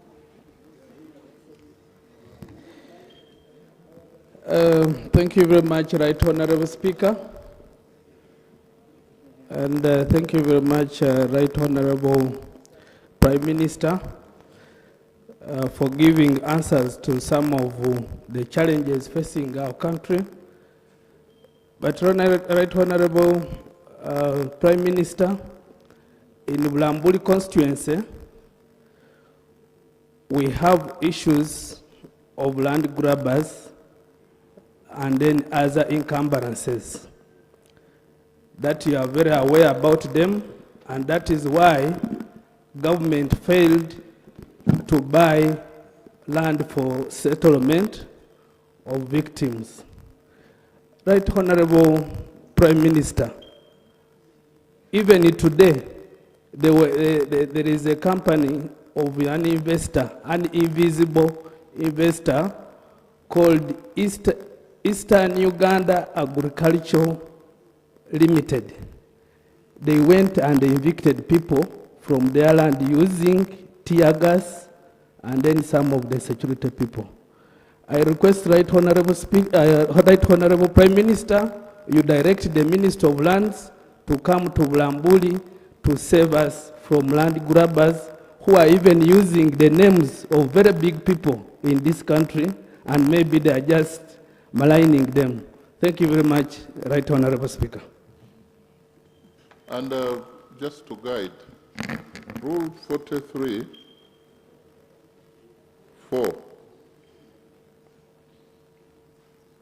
says a written or oral question to the Prime Minister shall be precise and concise. If you have your phone, look for the meaning of precise and concise. And shall not address more than one matter of government policy or general performance of government. This, if we don't do it well, we would have not copied the Commonwealth practice well. Prime Minister. And also the Prime Minister gives concise and precise answers. Right, Honorable Speaker and members, I have taken note of the members' question, and I know we have RDCs. Nobody can evict anybody without a court order. Yes, and even when they give a court order, the security committee has to sit and ascertain whether this one is a genuine court order. Right, Honorable Speaker, I commit that I am going to send there a Minister of Lands so that we handle the matter. Honorable Koire.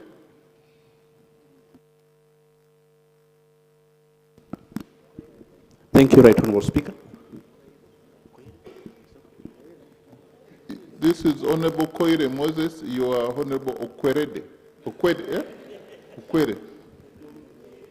Okay. Goire. Goire Moses is Goire. my name. Goire, not Koire. Goire. Goire Japadolas Moses. have a problem pronouncing certain words, so you will bear with me. Kudaka County. Okay. Goire. Right Honorable Speaker, I have an issue of 7 sub-counties in my district which are not coded, which are not getting money from Road Fund, Uganda Road Fund. I'd like the minister to come and give a statement as to why up to now they have not coded those sub-counties. That includes Kabuna sub-county, Tademeri sub-county, and many others. Thank you.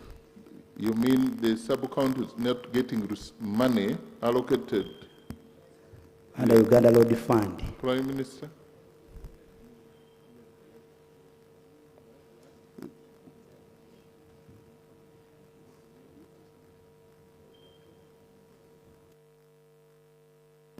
Thank you, Right Honorable Speaker. The Prime Minister has permitted me to respond. Right Honorable Speaker, these are among the newly created sub-counties.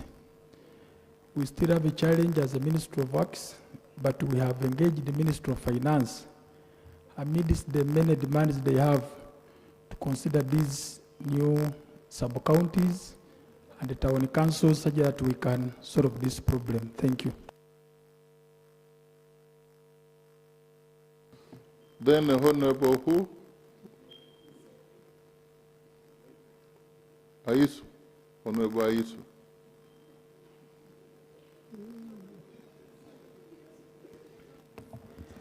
Thank you, Honorable Speaker.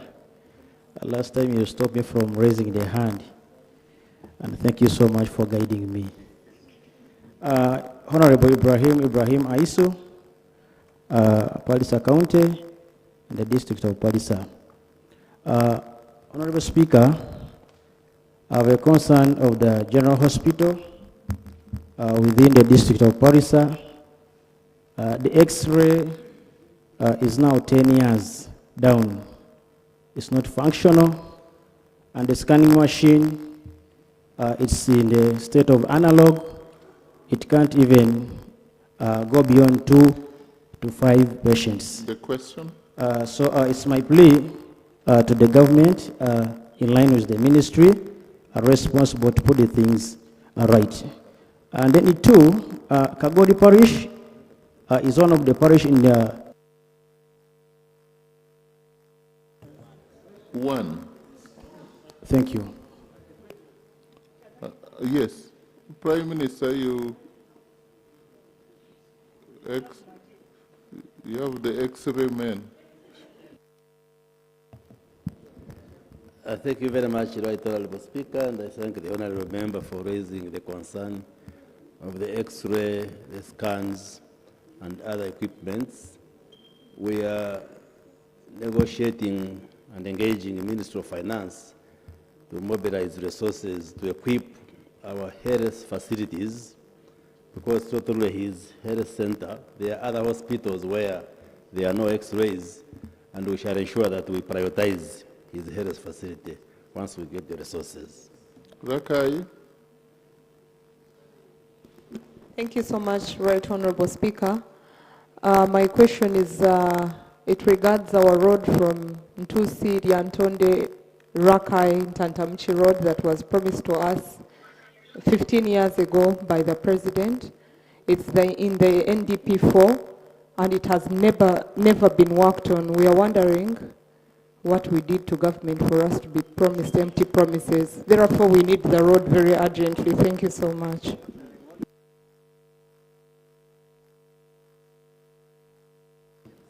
Right Honorable Speaker and members, and to see in Sembabule, Liantonde, Ntantamuchi, Rakai is a priority road.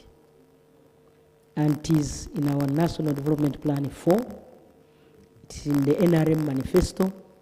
We shall work on it when money is available. Thank you. Honorable Nakai.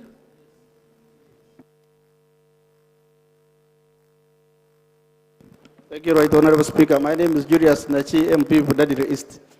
I have two schools in Budadiri East. One is called Nachirungu SS and another one is called Erigon SS. They are community-owned schools and they wish to become government-aided schools. The management has resolved to hand over to government. What is the procedure of converting community-owned schools into government schools? Prime Minister.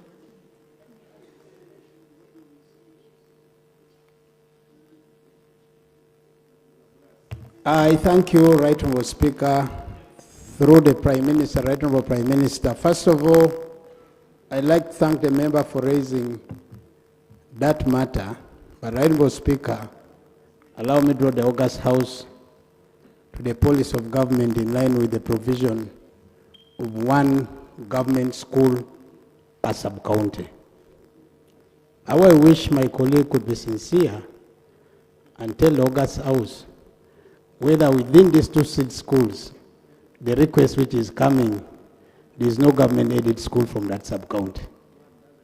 Aha. So one which doesn't have, we will be able to plan on how, depending on the availability of funds for coding, for grant aiding, we will take that one. But for purposes of that one which does not have, we will have to work in line with the policy, one government seed school or grant-aided school per sub-county. I thank you. Thank you. Honorable Ricky, this way first, don't. Thank you, Right Honorable Speaker. Right Honorable Speaker, I come from Agago District. Agago District has 26 sub-counties with 117 parishes and 1,167 villages. Right Honorable Speaker, we have a population of 400,000 people, and we have only one health center 4, covering 3 constituencies. The workers are overwhelmed in this center, health center 4 with burdens of work. Right Honorable Speaker, as the policy provides, I would like to know when we can get another health center 4 at Agago West constituency. You answer, Prime Minister. You answered on the community roads, hospitals. They want for particular Agago. You answered for other areas. Now Okay, members, I want to thank the member. He wants a health center 4 in his constituency. The policy of government is clear. And I think the minister will give more detail. But I want the member to be patient. We shall go to his constituency and construct a health center 4. Thank you. Honorable Okweret. Okay. Thank you. Just to supplement the Right Honorable Prime Minister, like I said yesterday, there is a project we are designing, and part of that project will be to upgrade health facilities in the country. And like the Prime Minister said, our policy is for every county or constituency to have a health center 4. So soon, that project will be starting, and we shall see how to prioritize Agago district and his constituency. Thank you. Honorable Bukedea. Yeah, thank you. Thank you, Right Honorable Speaker. To the Right Honorable Prime Minister, the government has announced the coming El Ninos in the coming month or even weeks from now. But in my area, in Tajar Parish, which is in Kabuturu sub-county, those are areas where the former speaker used to come from. There is normally the outbreak of water, which comes from River Sironko, and it affects the whole sub-county. That, of course, affects all the people from there. What efforts is government trying to put before the El Ninos come in to affect the people? Thank you. Yes, Prime Minister. Right Honorable Speaker and members, yesterday, we had a meeting with the Ministry of Water and the Environment so that we can do the early warning systems such that members who are in those dangerous areas can evacuate quickly before they die. Because we have seen water washing away people, and I have witnessed a number of things. So we are upgrading our early warning equipment so that we can warn our people early enough. Okay. Honorable Marks. Thank you very much, Right Honorable Speaker, for this opportunity. Right Honorable Prime Minister,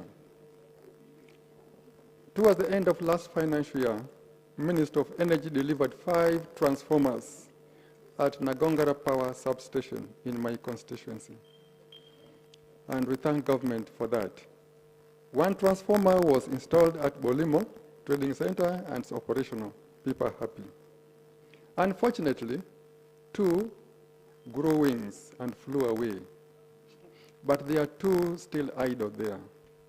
Why can't Minister of Energy install these transformers, 1 to serve the sub-county headquarters of Nagongara, Nagongara Police Station, and then Bolimo, not Bolimo, but Ongwakere Trading Center. And then the other, take it to Mboya Trading Center, to serve Mboya Trading Center, Rukuli Trading. Prime Minister. Right Honorable Speaker, I will answer that question through an experience. Last week, a contractor in my constituency was taking away poles at night. They had put poles somewhere and they brought vehicles at night. Our villagers arrested everybody. The villagers themselves, in a place called in Impasana sub-county. You need to really whip that ministry. We want to feel them. We want to see them. Yes, we want to feel them. Yes, Doctor, Chair, Education, Health. Yeah, thank you so much, Right Honorable Speaker, for this opportunity. Right Honorable Prime Minister, I rise to make an appeal on behalf of the Rwenzururu Kingdom ex-servicemen who were integrated in civil service in Kasese. At some time, they were then retrenched. It was a protracted and long discussion and engagement with government, but to cut it short, the president directed that these people be paid their pension and gratuity in late 2024. The directive went to Ministry of Public Service and Ministry of Finance. Verification has been made, but to date, they remain unpaid, and some of them are ailing, some of them are dying off. I stand to appeal that.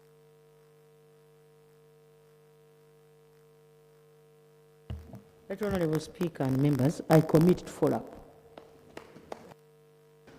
Bovuma, there are more people with questions that have not gone this side. Can you keep it within 1 minute? Thank you, Right Honorable Speaker. Judith Naguja, Buvuma.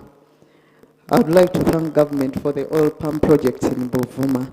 It has surely transformed the shape of Buvuma Islands through job creation and also improved road network.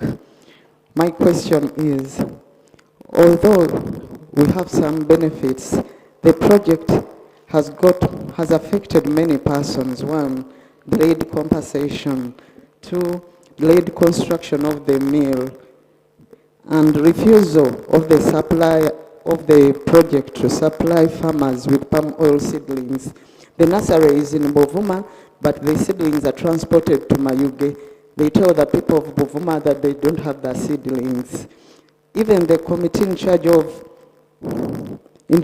oil extraction has not reviewed the oil extraction. Prime Minister, you don't come and give stories. Go to the question. Right Honorable Speaker and members, I have some knowledge about that project in Buvuma, Kalangala, Chotera, Sangobe, and now we are targeting Busoga,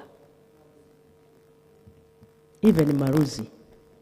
Right Honorable Speaker, where there is oil palm, there is a lot of change in socio-economic development of that area. She's right, there are some delays. We had a meeting in June, but we did not conclude. I promise that I will inform the member of the actions that we shall have taken. Thank you. On Gomba West, Honorable Wakojo, Gureme, Robina, Chair Defense. Thank you, Right Honorable Speaker. Mine is a concern about the roads which used to be UNRA roads and were taken over by the ministry, most especially the Madu Chai Nabakazi Road and the Madu Chai Misozi Road. I'm wondering when they are going to be worked on, because we have the El Nino coming up and the roads are in a very sorry state. I don't know if I can also talk about the Akagali Bridge, because it's also one of those that has to be worked on, the 69, which Mzee talked about. Thank you. Prime Minister, I call out the Prime Minister because she is the only one who can answer. This is her time, but you do that. Thank you very much. On her behalf. I don't know, Speaker, and thank you, Prime Minister, for giving me a chance. I don't know, Speaker, I do confirm to the Honour we had a meeting yesterday, and that road is among the roads we discussed about. We are seeing how to align our budget. We see some of those roads which may affect us due to the rainy season coming in. We rectify them before that time comes. Thank you. Thank you very much. Agago, Adilang. Thank you, Right Honorable. Right Honorable, the people of Kotomo sub-county and the people of Laperebong in Agago district for years have been divided by River Gago. When the water level is low, in an attempt to visit loved ones, things are okay. But when it rises up like the El Nino that is coming, usually we lose 2 to 3 people in a year trying to reconnect with loved ones. When is government building a bridge to reunite the people of Laperebong and Koromo sub-county in Agago district? Thank you. Prime Minister. Right Honourable Speaker, I spoke to our colleague today before you came to this house. I gave him the same answer, but I can repeat it. Right Honourable Speaker, we are aware of his issue, and I committed to him. It is in the plan.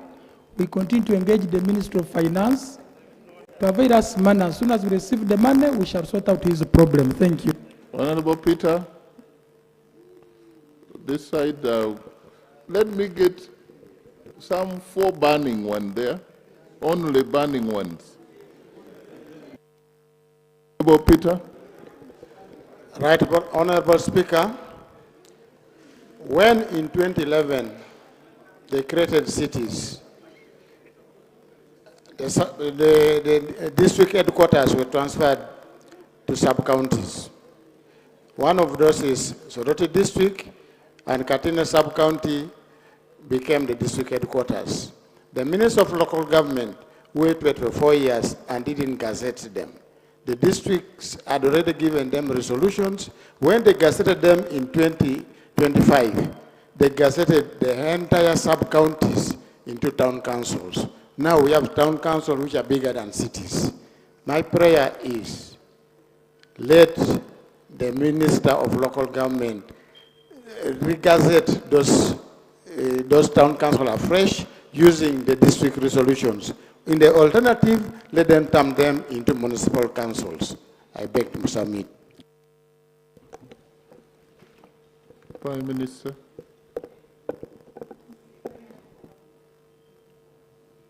Local government, I think they're Right, in the Honorable field. Speaker and members, you are aware that the policy is clear.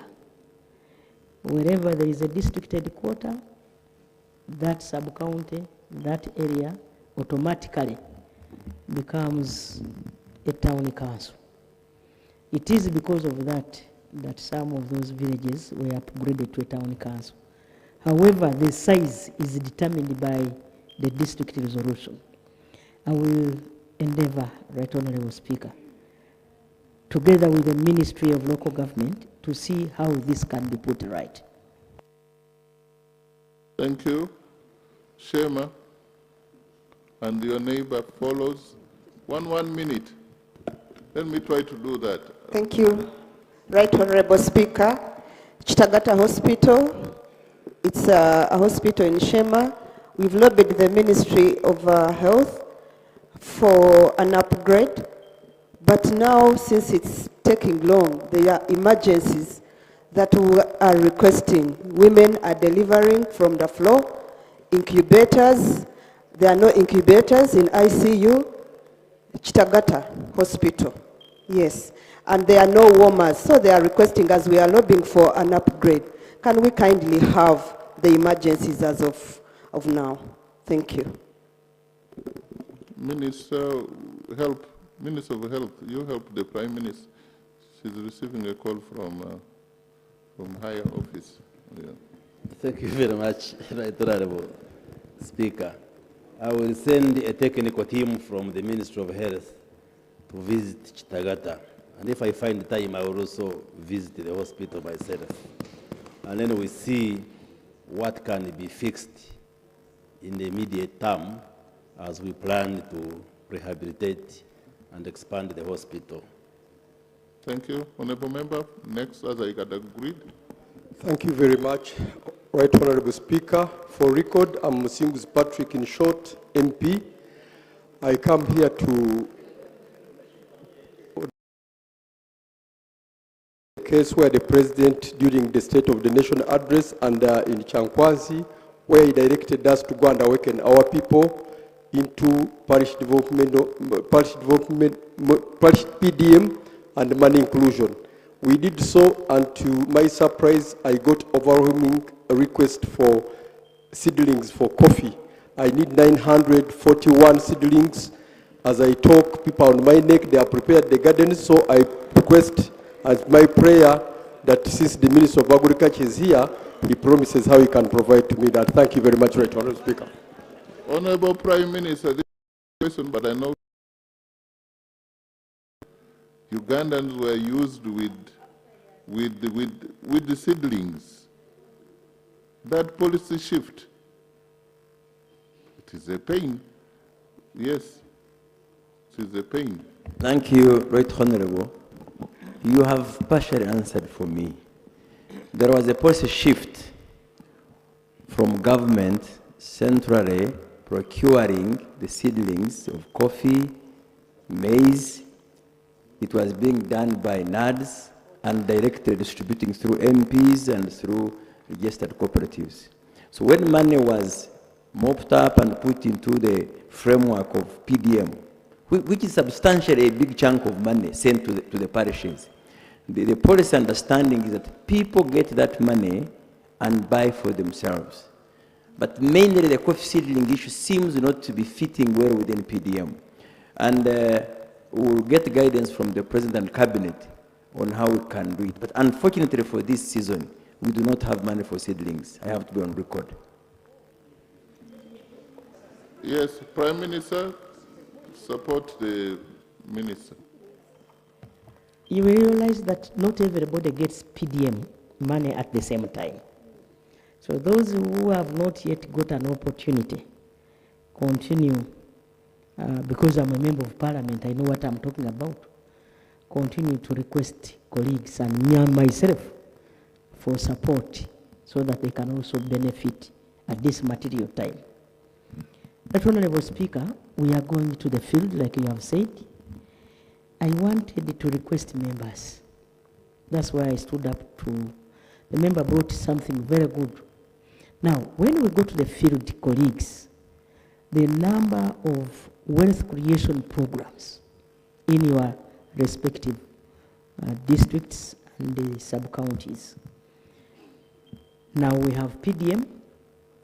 True, PDM is doing very well, despite a few challenges which we must identify and come back. Then we have Emyoga. When we go in those respective places, Right Honorable Speaker and members, we also need to focus on Emyoga because that's our money. How many people have paid? We still have challenges of repayment. Our people have not yet clicked that other people need also to benefit. Emyoga, PDM, people who benefited earlier have not yet refunded the money and repaid. Then we also now have GROW project. Now for the districts in Lango, Teso, and the Acholi sub-regions, we are giving homesteads, households, 5 million each restocking program. So we request that you handle these projects for the good of all of us, for the good of our country, for the benefit of those people who are eligible, so that our country can develop. Thank you so much. Honorable Ketayot, Lowila, CD. Yes. Thank you, Right Honorable Speaker. Right Honorable Speaker, we have been following the many issues on disasters, and this is related to the protection of our wetlands, and we have laws in place. But if we move now, for example, if you take Gulu Kampala Road, you find just by the roadside wetlands being filled up, trucks and trucks filling up our wetlands. Where is the problem? I want to understand from the minister, the Prime Minister, where is the problem? Thank you. Maybe and to ask, whose trucks are those, Prime Minister?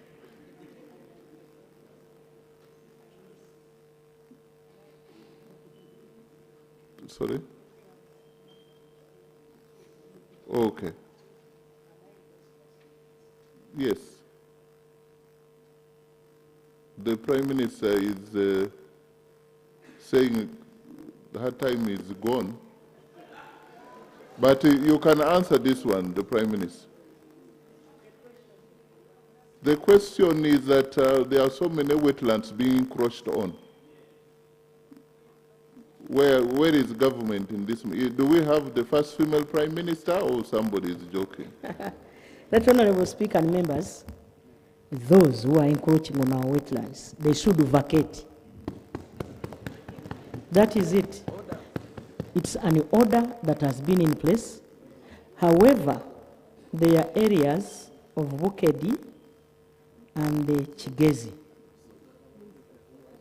Busoga Bukedi, where the president said we want to educate, train them and skill them on how to use the wetlands in a friendly manner. But other places leave now. Woman MP Gomba. I have again started the other side. Thank you so much, Right Honorable Speaker. Right Honorable Prime Minister. What tangible measures? Honorable colleagues, don't distract the Prime Minister, please. Right Honorable Prime Minister. What tangible measures with clear timelines is government taking to operationalize Chigezi Health Center 3 in Gomba District? The health center is fully constructed. It has been lying idle for quite some time. We have tried, as the leadership of the district, reach out to the ministry, and the response has not been positive. Would like your intervention, clear time and tangible measures. The construction was by government. Yes, right. But it's not working. It's not working, and we have one health center too that is at the peripheral, and the rest of the population is not getting services. But we are excited and would want it to work. Thank you. See, people have problems. In some of our sub-counties, we lack health centers. Others, health centers are built and then it's not being used. Prime Minister. The Prime Minister has authorized me to respond on her behalf. I was consulting the immediate former Minister of Health because the Honorable Member and the leadership of Gomba District have not at least come to me when I joined the ministry. But the update I got from the immediate former minister that health center was constructed under the U-Gift project, and resources for equipment and recruitment of health workers were sent to the district. So the delay appears to be occasioned by the leadership of the district of Gomba. But I will engage with the Honourable Member of Parliament, and we'll see how to engage further with the leadership of the district to see that the resources are utilized and the health center opens and serves the people of Gomba. Honourable Pius Wakabi. Thank you, Right Honourable Speaker. Right Honourable Prime Minister, I want to thank government for the numerous schools constructed across the country, the new schools. But my concern is one. Government has always pledged to rehabilitate our traditional schools. And even Parliament has always allocated funds, but up to now, nothing is done. I'm talking about schools like Kabalega Secondary School, which is in a sort of state. So when are you considering rehabilitating our traditional schools? Thank you so much. Prime Minister. Right Honourable Speaker and members, government came up with a facility which we are about to operationalize. The facility is called the LAN. We got money from World Bank, and we are going to start with 120 traditional schools. So the program is on, and that Kabalega school will be handled. Honorable Kasukari. But Thank how you. would you allow a man to be named Kasukari? Thank you, Right Honourable Speaker. Right Honourable Speaker, on Tuesday, this House stood and observed a moment of silence for our departed colleagues from Fort Portal who died in a road accident along the road that the Right Honourable Prime Minister is talking about. As we were coming back from burial, 2 more people got an accident and they are in ICU. Tomorrow I'm using the same road. And many colleagues are going to use this same road as we go to Chegego for our PLU Baraza. The information we have got from the Right Honourable Prime Minister is they will be working on 3 to 6 kilometers per month.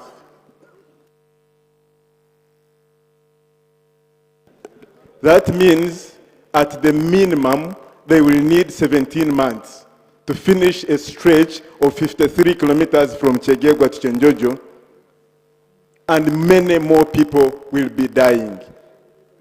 My prayer, Right Honorable Prime Minister, is that we find a way of quickening this process. Otherwise, this is a death trap for people from Toro and Rwenzori. The Minister of Works will help the Prime Minister. Right Honourable Speaker, as we wait to procure the contractor, because the process is long, our in-house team, as the Prime Minister indicated, is on ground, and we have added them money to do what they call forward maintenance, such that the road is motorable and these accidents can reduce. But I assure the honourable member, once we do forward maintenance, even the process of having the contractor there, we're going to quicken it. Thank you. Something hot? Yes. Next to Honorable Wakabi.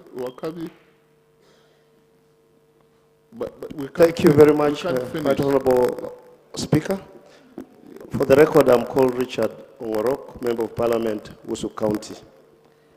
Recently, Richard Ongorok. Okay, we shall go with Richard. Oh, thank you.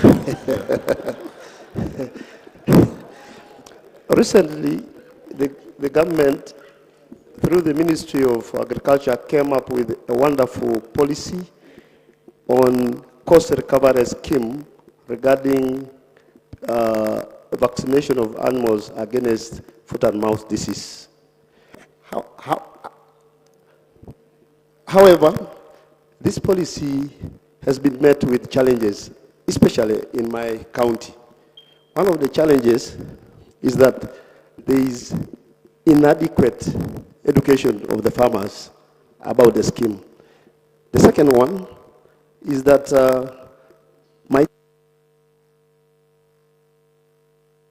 Yes, Prime Minister.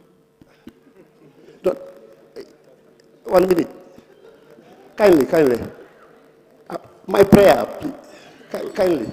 No, let the minister, already has the answer. To be appointed the minister, you must be very, very intelligent.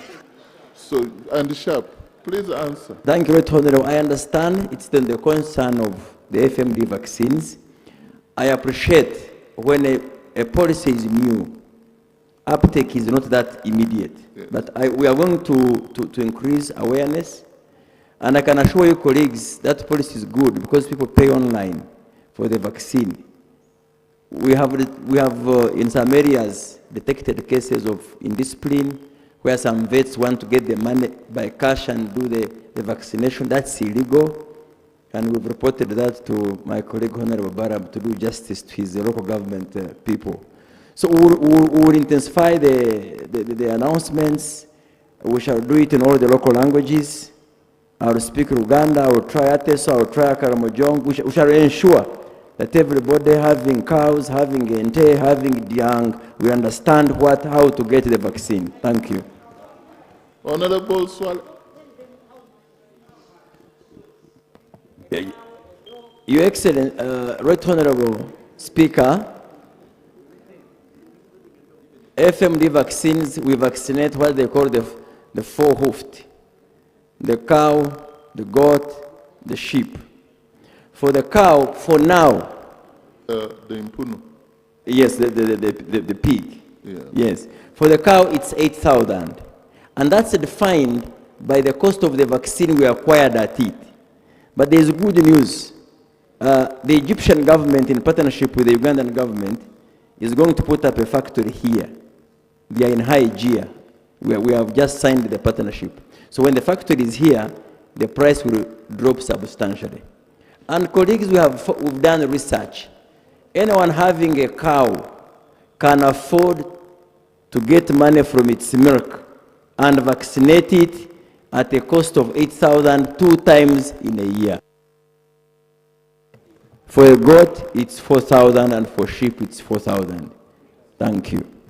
Honorable Mpata, then Honorable Karisa. Thank you, Right Honorable Speaker. Right Honorable Prime Minister, for For the record, my name is Saleh Mpata. In 2011, His Excellency the President did pledge to the people of one sub-county called Malongo in Bunia County South, where I represent, to degazette 48 villages for them to settle from the National Forest Authority. To date, 15 years down the road, nothing has come to be realized. Right Honorable Minister, what is the status? Prime Minister, this matter has been here for a while. Let you be the Prime Minister to conclude this matter. Should never be an answer, a question here again to you. Right Honorable Speaker and members, I want you to also appreciate that degazetting a national forest reserve is not easy. And that's why it has taken all this long.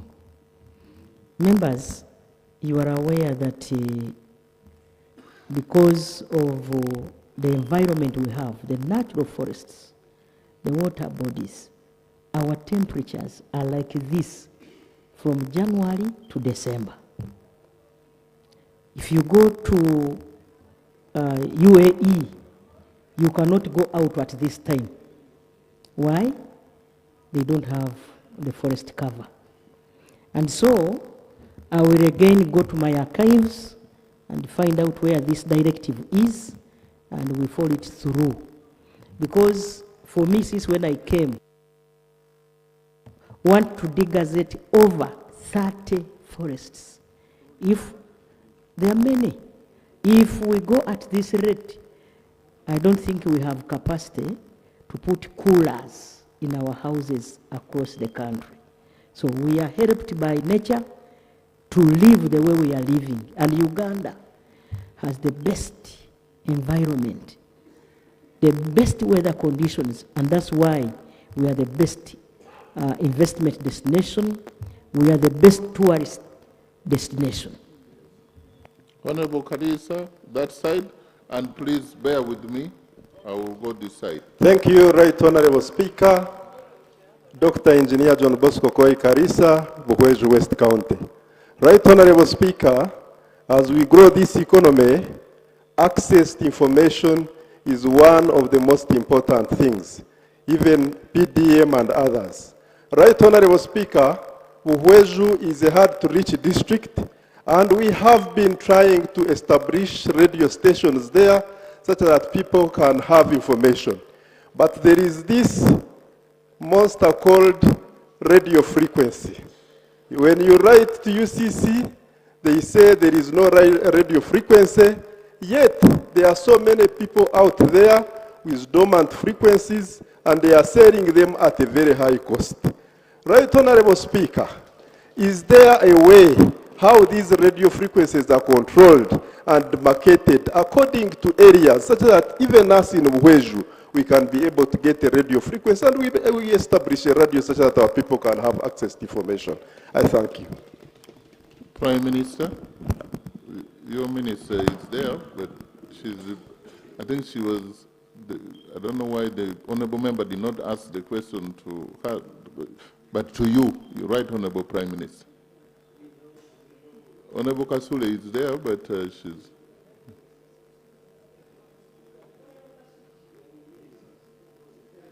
I saw her talking to the member. I thought she was...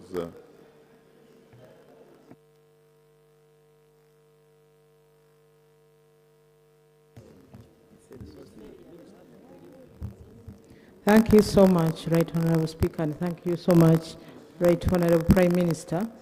And I want to thank the member for the question. Right Honorable Prime Minister, frequency is a resource of government, and one has to apply for it, and government has advertised.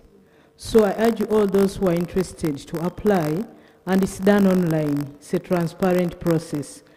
But where we have issues, where frequencies enter into other frequencies, we are handling that so that we are able to allocate you space and you don't get interferences from other radios.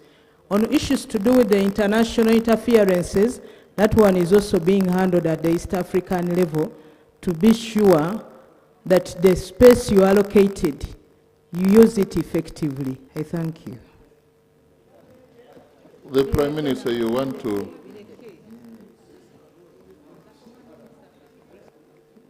Okay. Kumi Oye. Oh, yeah. Thank you so much, Right Honorable. The farmers in Kumi district are taking a step to commercialize agriculture. Right Honorable, I have a number of the youth and farmers who have established fish farms, but they are unable to stock. May I find out from the Office of the Prime Minister and also the Minister of Agriculture whether these farmers who have taken that step can urgently be helped so that their farms are restocked as they try to fight poverty. Thank you. Thank you.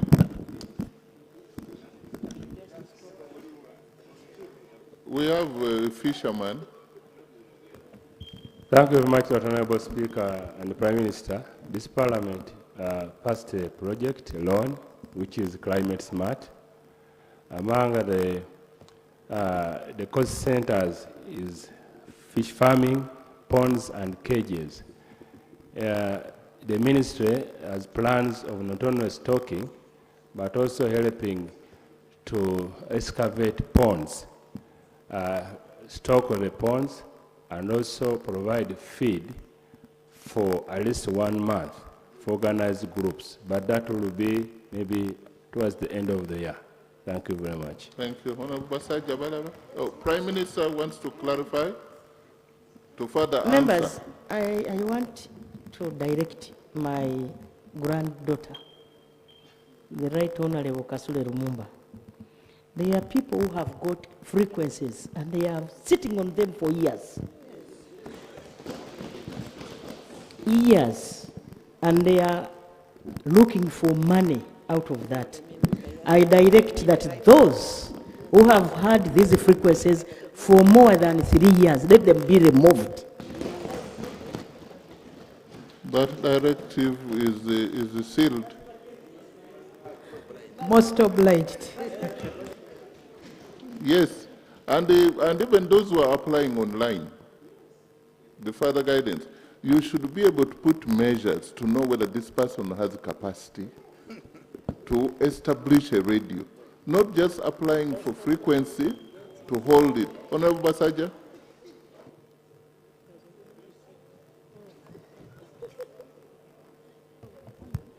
Thank you, Right Honorable Speaker. A few weeks ago, we got an update on AFCON by the Honorable Minister of Education, but he discussed issues to do with infrastructure, the stadiums and the like. But we have not gotten an update on the internet connection, because not everyone will access those stadiums to watch those matches.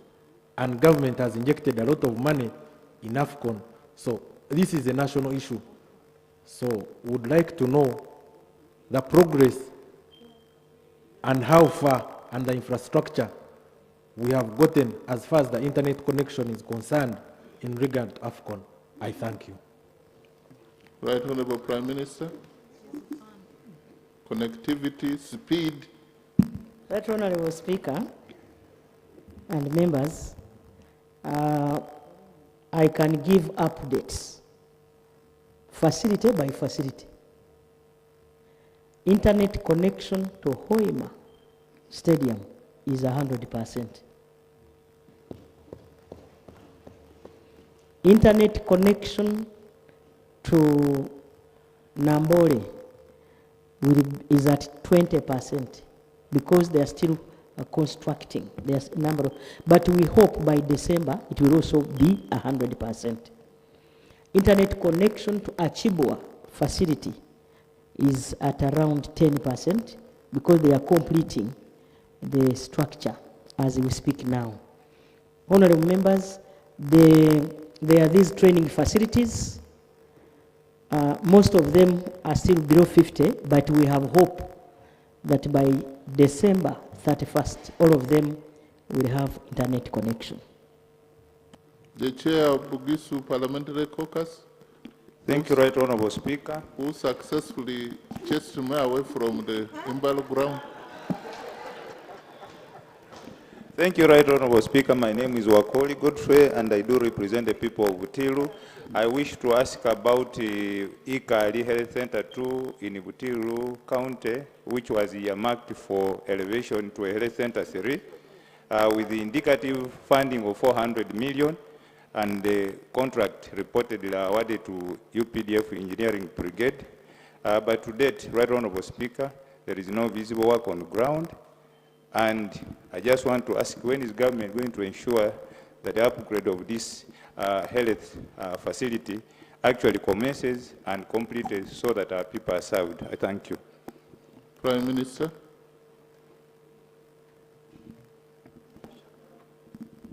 Right Honorable Speaker and members, I want to inform members that all the facilities that were awarded to UPDF Engineers Brigade will be worked on. The only challenge we had was after AFCON, facilities were handed over to UPDF. I think this you know better than even me. These people put together all their forces so that we can have this national AFCON activities done. But soon after that, by January up to June next year, those UPDF will have finished all the facilities they are working on, and they will have completed the facilities they are working on, and they will come to work. Even in mine, I have Kakindo Center 4. They were working on a maternity ward. I have Kisita Health Center 4. They were working on a theater, which has since delayed because of AFCON, but we shall handle all that. You have Kambuga, but they got overwhelmed, that is it. The money is safe, and they will work on your facilities. This is the first time the Speaker is seeking for guidance from you. How do we handle this? Question time is 1.5 hours. It's supposed to be 1 hour. We've gone 1.5 hours. We can't. Right Honorable Prime Minister, these people want to interact with you. I think as a way forward, we could do, because we are supposed to conclude on the state of the nation, and I have all people lined up here. All people lined up. So, that they are complaining this side only 3. You take 3 here, and I will take 1 independent. Where is the independent? Now everyone is independent. So you.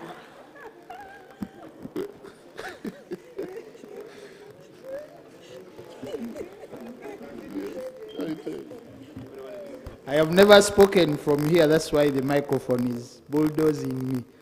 Thank you very much, Right Honorable Speaker. I am Ivan Cherine, Member of Parliament to the new city, Nakasongola. Yes, the capital city. Right Honorable Prime Minister, several times you have come to Nakasongola and given empty promises. Yes. Government communicated that all Health Center 3s, rather 2s, will be elevated to Health Center 3s. And then Health Center 4. Honorable Member, I want to help you. If you want something, you start on a good note. We have suffered, Honorable Speaker. This is your first time in Parliament. Yes. You start by telling the Right Honorable how she has been a very hard-working Prime Minister. So please go ahead. Right Honorable Prime Minister, as we are having rumors that Nakasongola will become a city, we are kindly requesting we are kindly requesting that the health center be elevated to a fully fledged hospital because we have a huge crowd of patients coming to Nakasongola. There is no space for those patients and the staff are not enough to work on that crowd. Thank you very much. Right Honorable Prime Minister. Right Honorable Speaker and members, I request the Speaker to expunge the first sentence. Why? I came to Nakasongola in 2021. I found your communities stuck with floods. Using the Prime Minister's power I have, we constructed the Mone Primary School. Fully fledged, equipped from the office of the Prime Minister. Number 2, Rwampanga Health Center 3 had submerged. We constructed a new health facility using the Prime Minister's money. So I want that comment expunged, Right Honorable Speaker, from the Hansard. Now, as for Health Center 2's upgrade to Health Center 3, it's a policy of government. I know he's new, and he's learning. We are organizing a facility from the Ministry of Health, which facility we used earlier to upgrade and equip those health facilities. The NRM government that I subscribe to, for me I'm proud to be a member, has never deceived the people. Has never. We shall work on those small facilities you are talking about. Right Honorable Speaker, I beg to submit. Yes. So you are again up? You up? Honorable Prime Minister, the health center that you're speaking about in Rwampanga was submerged by water and you reconstructed a new one. Yes. But we're asking of the hospital that you have always been promising. The government promised the hospital and you came 3 times last year and mentioned the same thing. So, do you want so you think she's a liar? You maintain? Point of order. The promises have not been fulfilled. So that is my point.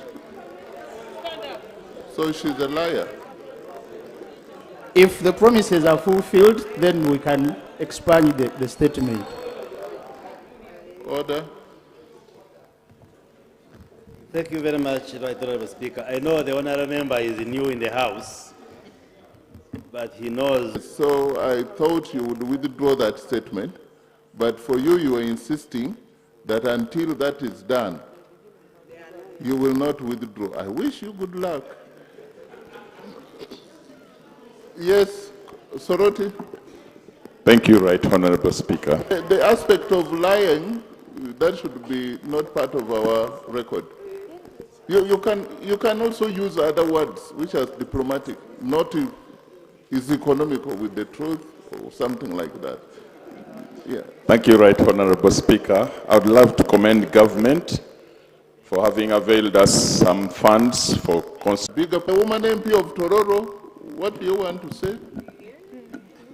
And I don't know, okay. Thank you, Right Honorable Speaker.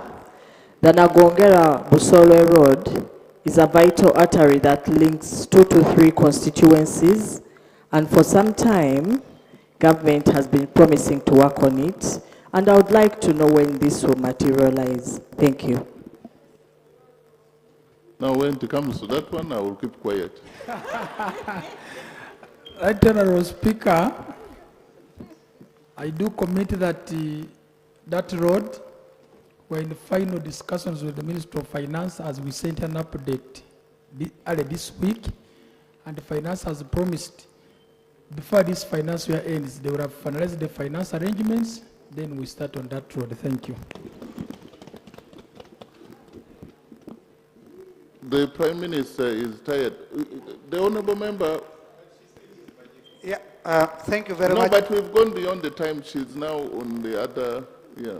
Thank you very much. Let you be the last one. Thank you very much, the Right Honorable Speaker. I want to commend the Right Honorable Prime Minister for being the most committed Prime Minister ever. Through you, through the Right Honorable Prime Minister, this question goes to the Minister of Education. We have annexes, primary schools, that have much more learners compared to their mother schools. And their UPE grants goes to their mother schools. And the mother schools releases whatever they wishes to release to the annexes. What plans do you have for coding these annex schools so that at least they can benefit? Thank you.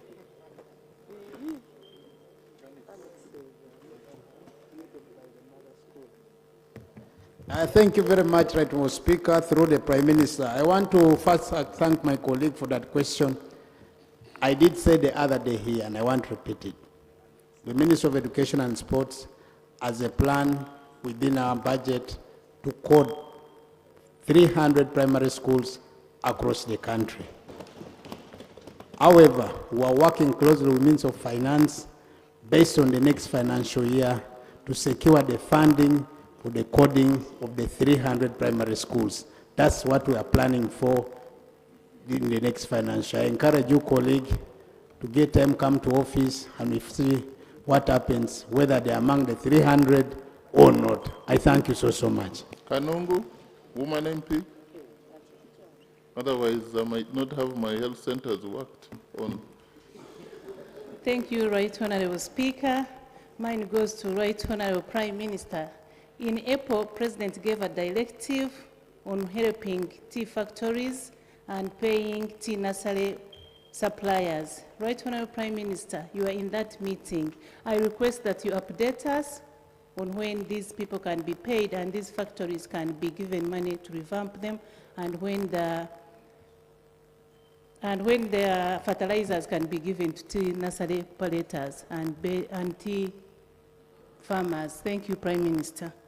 Thank you. That's core. Thank you, Right Honourable. It's true, a commitment was made by HE, the President, to find a financing arrangement to support the tea value chain operators, including factories, including the tea nursery suppliers, and to have a fertilizer subsidy. So government mobilized the money to a tune of 80 billion and procured fertilizer from some of the investors in the country, namely Intracom, an investor from Burundi, and our own Magora. So we procured fertilizers. They are now being delivered to a number of district stores, and we are yet to conclude, either this cabinet or the other cabinet, on the policy for sustainability purposes, whether it is free or we can have a cost on cost-sharing basis. But, Honourable Minister, also state the method of delivery. I'm told they just go and put it somewhere. They dump it somewhere. Is that delivery or They dumping? deliver to the district stores, unless if the people receiving them at the districts are being negligent, but let me follow up on that. Thank you. Yes, because if they just dump it, nobody will receive it, they won't be paid. Thank you. So I thank you. Thank you. The payment of it's work in progress. It's a question of money. We will continue to engage Ministry of Finance. And of course, some payments were done. Some people in Buhweju, some people in some parts of Ankole. So we are remaining with Kanungu, parts of Zombo. So it's as money comes in and as the claims get verified, we pay. Thank you. Honourable Mpindi. The factories will get loans from UDB, and they can continue to discuss with government through the Right Honourable Prime Minister on other methods of being supported. Honourable Mpindi and the Honourable Annette Katusime. Thank you, Right Honourable Speaker. Right Honourable Prime Minister. Like this, we crown that, yes. Right Honourable Prime Minister, as you are aware, we engaged His Excellency the President for the affirmative action on PDM in regards to persons with disability. and he directed that 500,000 be added on 1 million to address mobility challenges that people with disability facing during business. The money was allocated, and different districts are doing their different things. Some are giving money to the old recipients, others are giving to the new, others are not giving any money to our people in the districts. My request is to ask you to give guidance to the districts such that our people benefit from that presidential directive.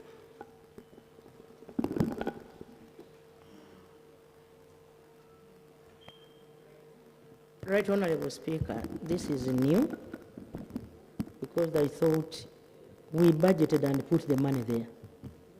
I thought the districts and the parish committees are following the guidelines we gave them. Today, we had a PDM meeting and we are coming up with a cabinet paper. I have captured this. It will be included in our cabinet paper. Secondly, the president directed that PWDs at every parish receive 10%. Out of 100 million, 10 million is supposed to go for PDM. In addition to the 500 we agreed. Then 30 for women, 30 for youth, and 10 for the elderly. Hope the districts, all the parish chiefs, and these other people are following that guideline. Then the men are supposed to get 20% who are not in that category. Thank you so much. Honorable Katusime, please, that's the very last. The Prime Minister, you will, I don't know whether you have the conclusion on the State of the Nation address, but we want to do that right now and conclude it. Yes. Honorable Katusime. Thank you so much, Right Honourable Speaker, for the opportunity. I'd like to thank the Honourable Minister of Works and Transport that last 2 weeks he gave a comprehensive report on this floor of Parliament about the roads that are going to be constructed in this financial year. However, Right Honourable Speaker and Right Honourable Prime Minister, Bwizwera in Mbarara, Nyakambu, Buhwezu Nsika, Chabujimbi, Nyakabirizi with a spot Kabwohe was left out. And yet it is in NDP4, and yet it is in the national budget 2026-2027 financial year. With humility, Right Honourable Prime Minister, our beloved sister, what happened? The leaders of from the region would like to know what happened and be updated. Thank you so much, Right Honourable Speaker. Thank you. Right Honourable Speaker, its Troy gave a comprehensive statement, but I said the roads I've not talked about, they are under planning and for execution start next financial. That very road, this financial we are updating the feasibility studies and we have a direct procurement there. And my honourable colleague, 2 weeks back, we had a one-on-one meeting with her and I gave her this information and we agreed I'm going to whip my people. They do faster the update of feasibility studies and I still commit this August House.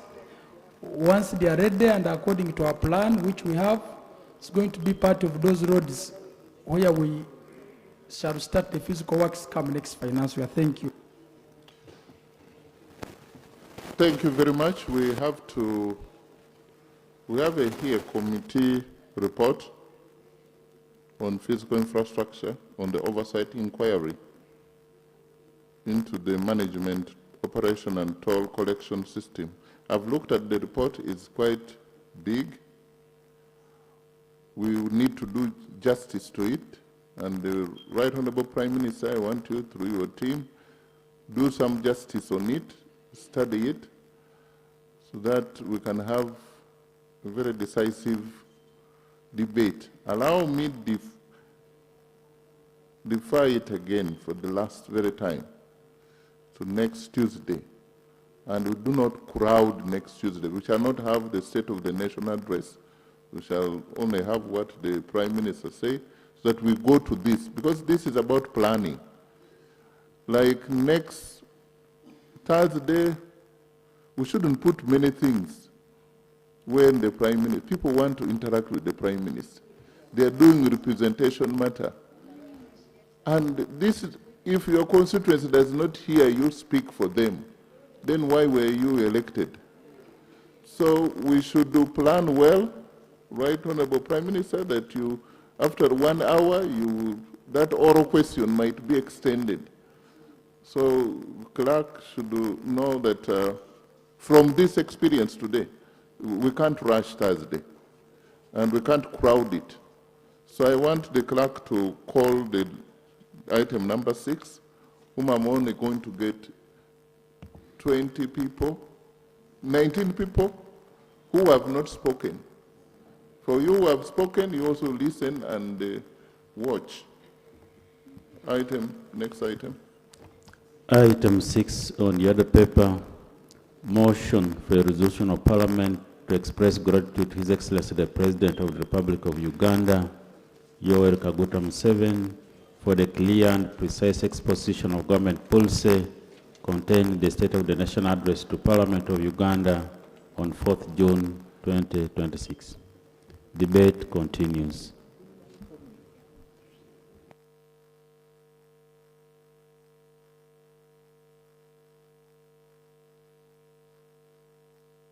Okay. Yes. The first to stand up is you. Go ahead. Thank you, Right Honourable Speaker. Honourable Speaker, we received the State of the Nation Address, and we want to thank the Leader of Opposition who made remarkable comments on this address. I also want to add, as a follow-up on these matters that the President put across to the country.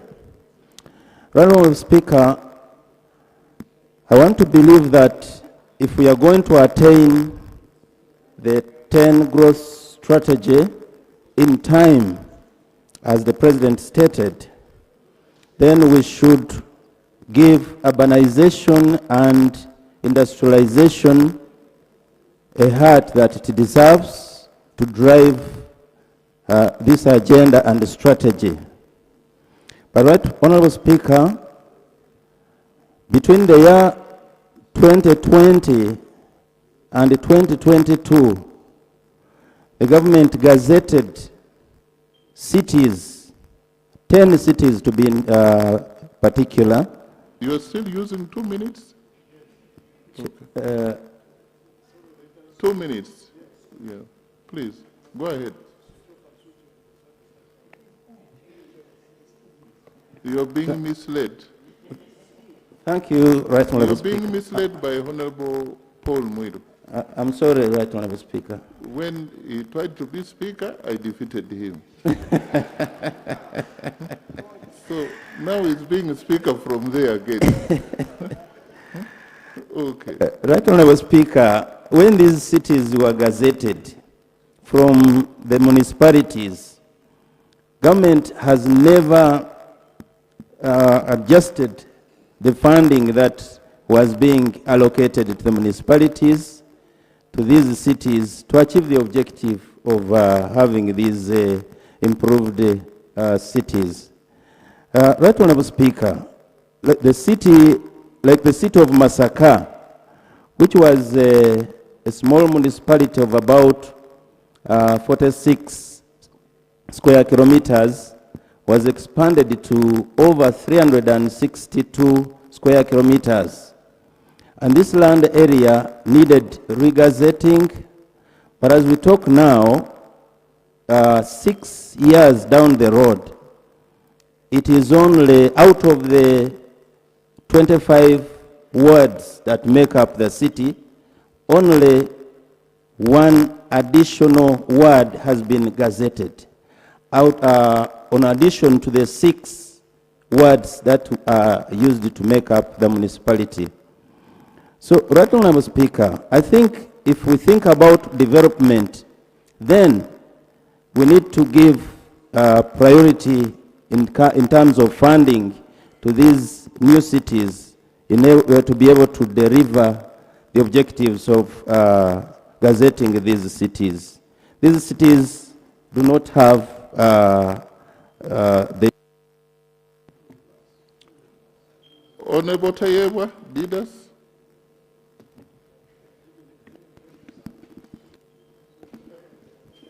Thank you very much, Right Honorable Speaker. For record purposes, I'm Tayewa Didas Kabumbuza, representing people of Kochi County in Rakai District.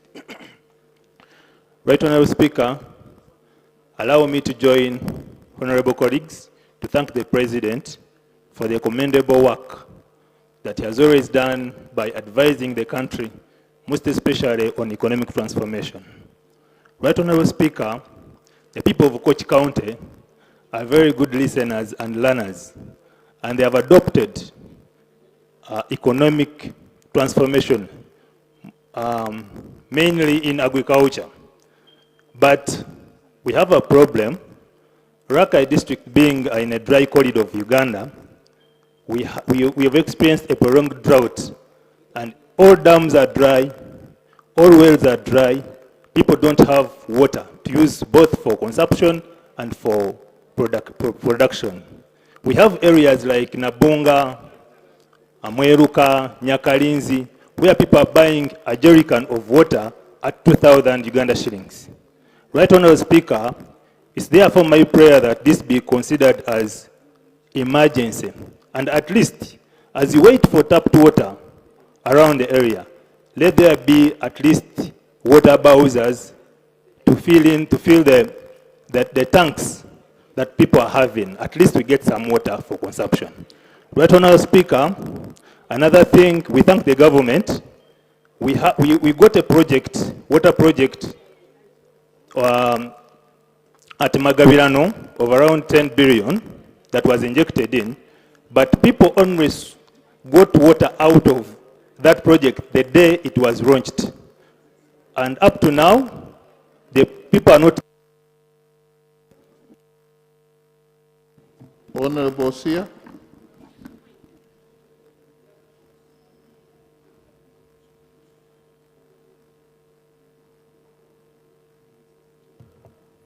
Thank you, Right Honorable Speaker. My name is Solomon Osia. I represent the people of Toroma County in Katakwi District. Like my fellow colleagues, I rise here to really thank the President for his wisdom in his State of the Nation address, which addressed several issues for development and well-being of this country. I however want to respond to just one small thing, but which is very important.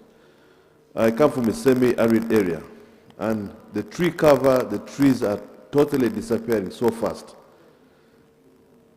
The biggest problem we have right now is the food, the energy footprint that is being caused by cooking. 85% of Ugandans are actually using either charcoal or firewood.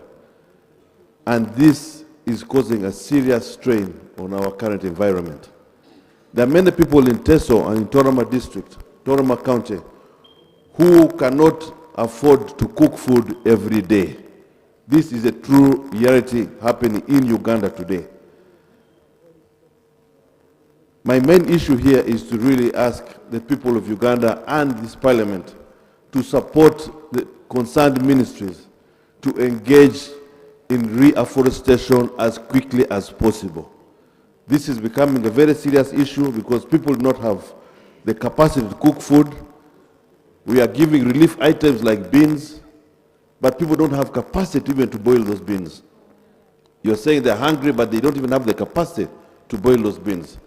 So for me, this is an issue that I picked out among the various issues that the people of Toroma keenly listened to and asked me to relate to this parliament, that we need to support nurseries everywhere, district by district, to make sure that we have enough.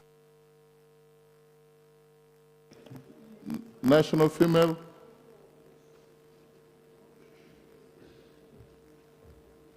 I should add national female youth. MP. Thank you so much, Right Honorable Speaker. For purposes of record, Kanyes Jemas is my name, the National Female Youth Representative and the Chairperson of Parliamentary Youth Forum. Right Honorable Speaker, I want to take this opportunity to congratulate you upon assuming that office and also to appreciate His Excellency for his wonderful State of the Nation address. Right Honorable Speaker, His Excellency Yoweri Kaguta Museveni, in his State of the Nation address, he emphasized wealth creation through commercial agriculture, ICT, manufacturing, and service as a key engine for our economic growth. And also he emphasized that Uganda, over 3.7 million people have received money of PDM. And he assured the young people of this country that he's going to continue supporting them through government programs, for example, Myoga, PDM, Juakari, and other programs. And Right Honorable Speaker, on behalf of the young people of this nation, I want to thank His Excellency Yoweri Kaguta Museveni for always supporting the young people. However, Right Honorable Speaker, the young people still face challenges in accessing those programs. I'll give an example of parish development model. Over the 30% PDM allocation fund per parish, only 20% is utilized in most of the parishes. And what caused that? Corruption, lack of youth representation in PDM circles, and also the young people do not have much information. Right Honorable Speaker, I want to urge the government. Honorable Peace. Okay, thank you. Kalai. Kalai.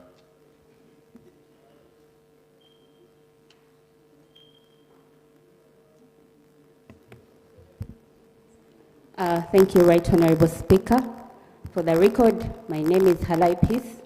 I'm the woman member of Parliament for Namisinda District.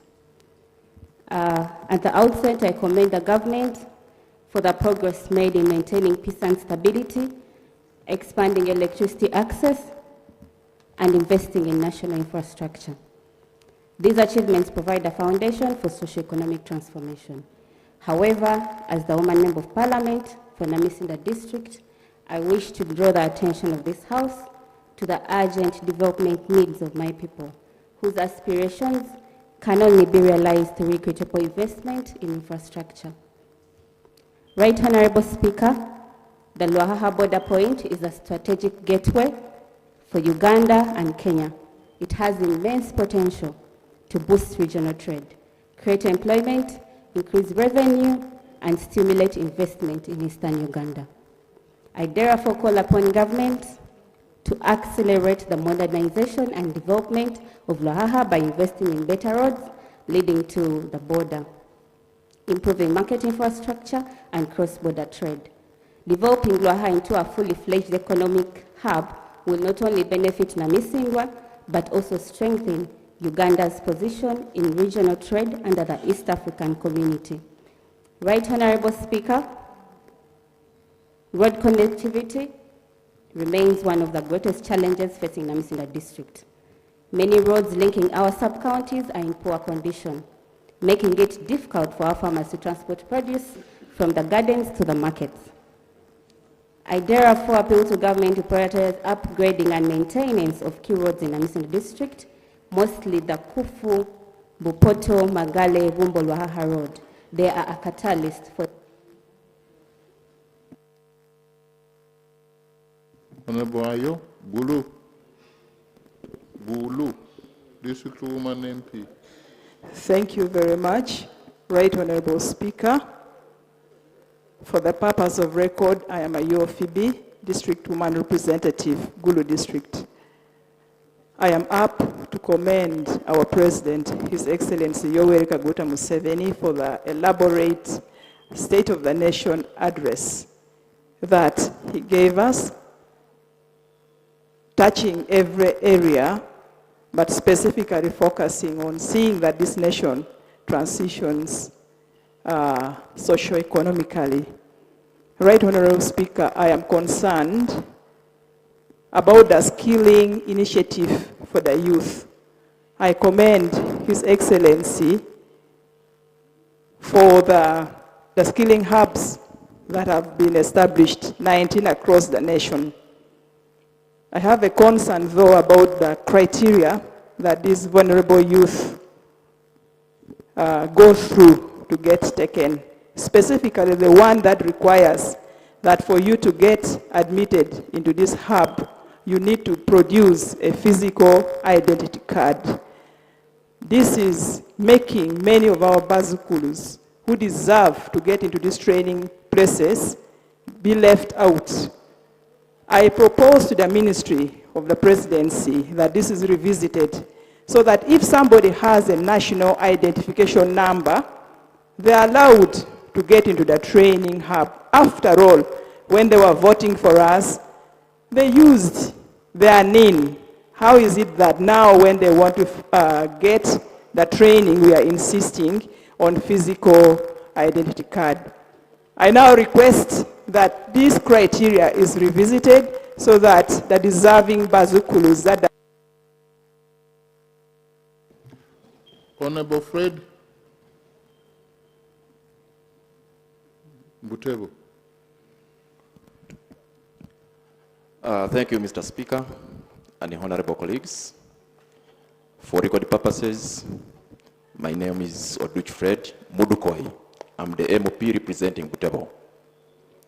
I equally join my colleagues in applauding the President in the State of the Nation address. The President emphasized on the issue of money, economy, and wealth creation. However, I'm from one of the poorest districts in Uganda, and that is Butebo. Before 1990, Bukedi as a region was surviving on cotton growing, which was discouraged. And as a matter of, as a policy matter, Bukedi has been surviving on rice growing. But now our people are being moved out of the wetlands. I'm happy that the Prime Minister emphasized that some of the districts are going to be exceptional, especially Bukedi, so that any alternative source of livelihood is realized. To be very honest, without rice, which has been the main source of livelihood, it will be very difficult for our people to take the children to school, because it has been the only source of livelihood. I therefore urge the government that we should have other alternatives to rescue our people from this situation. Otherwise, the situation is pathetic.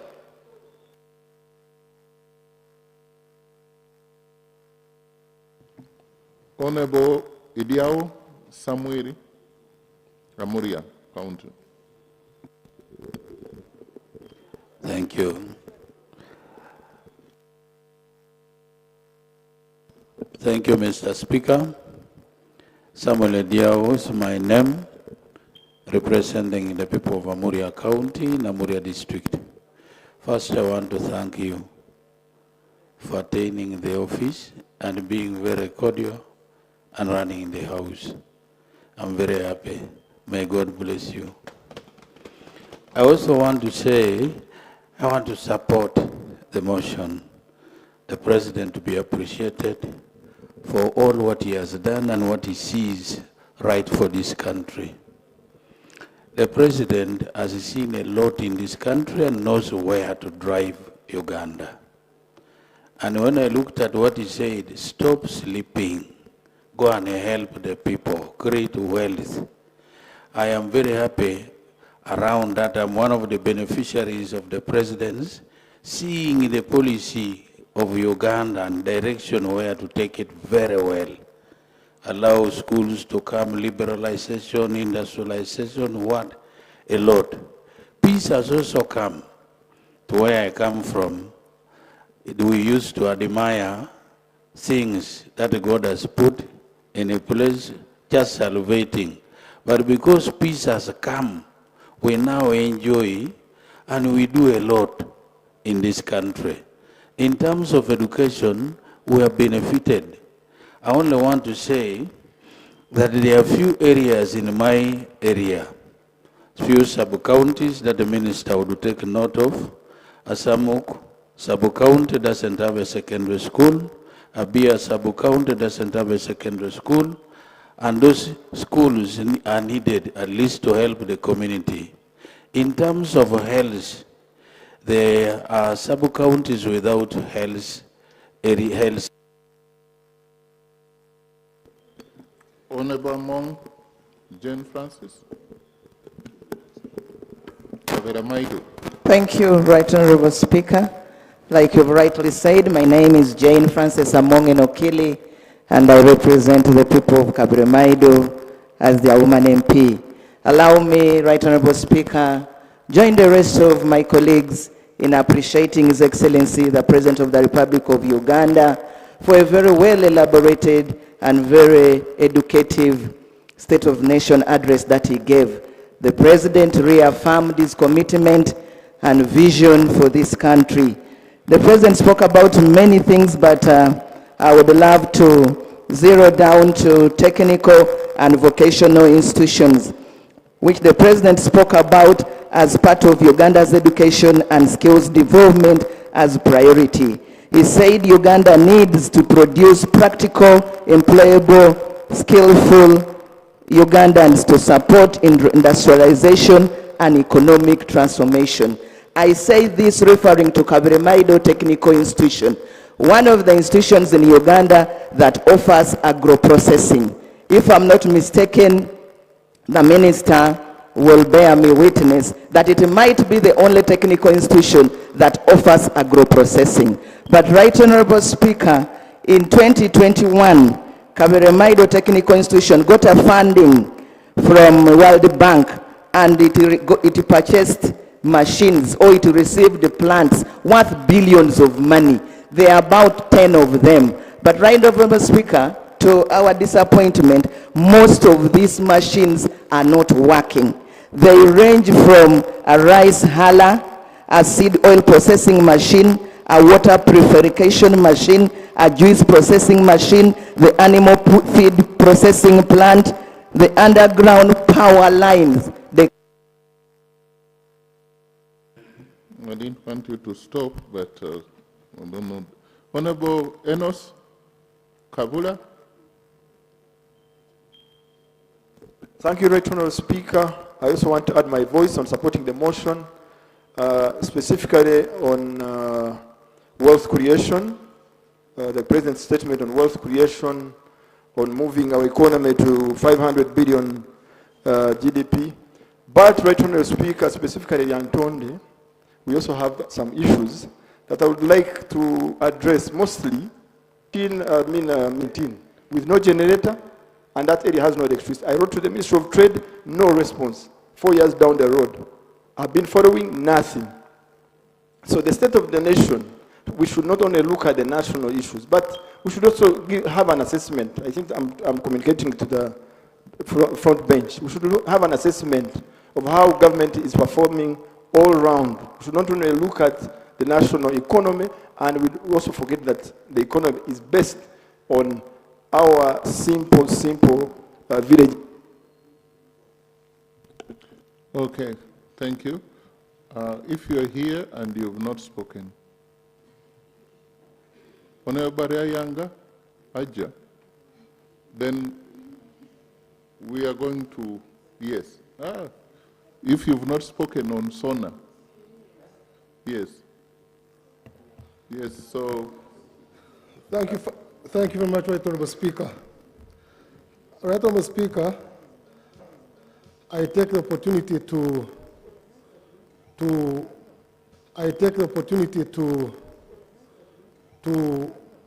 thank His Excellency the President from an elaborate State of the Nation address.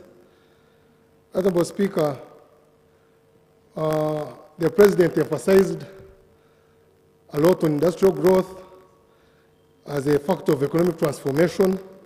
And for me, as a person from Kigezi, I want to also applaud him for taking a step towards giving us an industrial hub, and more so for having another industry in terms of iron ore development, because this time we can see there are steps being taken to have that industry of iron ore in Kabale, actually in Kigezi as a whole. Right about Speaker, the President also emphasized on tourism as one of the main sources of income for the people and the source of tax for the country. Right about Speaker, if you look at the tourism roads, and more so for Kigezi sub-region, we are still wanting. We need them in place. Even those that had a contractor in place, like the Bunyonyi Road, the contractor laid down his tools, and we are yet to see whether we can get him back or have a new contractor. So we would want government, through the Ministry of Works, to hurry up and make sure we have a new contractor in place. Right, Mr. Speaker, we also emphasized on the growth in terms of agriculture and in terms of giving youth employment. Honorable Wamakuyu? Thank you. Please, if you've spoken, Right, don't Honorable risk, I will embarrass you, because I have the list. I will embarrass you, and that's not very nice. Thank you, Right Honorable Speaker, for the opportunity. Honorable Wamakuyu, you've not spoken? On this, On the state of the nation? I don't recall. I'm sure I have not. Right Honorable Speaker, also join fellow Ugandans to congratulate the President for the address. Much of the funding has been in various creation to increase productivity. But a challenge we are going to have in the future is how to handle post-harvest, storage, and agro-processing. Recently, the government of Uganda entered into MOUs with the local partners to upgrade their facilities for storage facilities and warehousing receipt system. But midway, government stopped funding. Now the owners are a bit stuck. They cannot move because government has failed to fund as provided under the MOU. So I want to ask the Minister or Prime Minister, what's the way forward when you've entered into commitment with the private investors to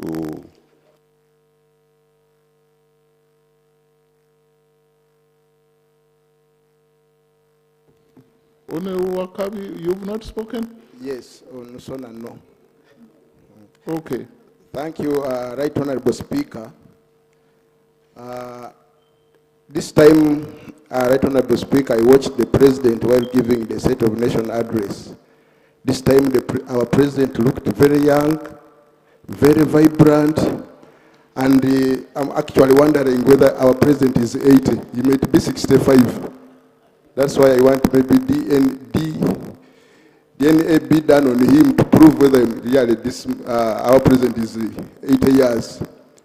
Right Honorable Speaker, the President emphasized on infrastructure development, more so on roads. And as a country, I see in terms of roads, we are doing very well. But when it comes to electricity distribution in rural areas, I think as a country, we are not doing very well. I want to thank government also. Government constructed a power station in my constituency on River Wambabia called the Kabalega Power Station. But to my surprise, the people around in that sub-county, they have a power station, but they have no electricity. So my request is that government should connect power in that area of Buseruka. I thank you so much. Tsungamo, I called you many times yesterday. Is it Honorable Namanya? Viola or Fiola? You state the name properly. Thank you, Right Honorable Speaker. My name is Namanya Viola from Tungamo District. I want to support the motion and thank the President for the State of Nation address. He emphasized on transformation into the money economy. My people of Tungamo are farmers and they are limited by our central market. Our central market is really badly off, and we have had a loud cry about that market for a very long time. I want to request the government to intervene and help my people transform, because the farmers are producing but they do not have where to sell their products from. I want to request the government to help my people of Mutungamo so that they join the money economy. Thank you so much. Thank you. Workers MPs.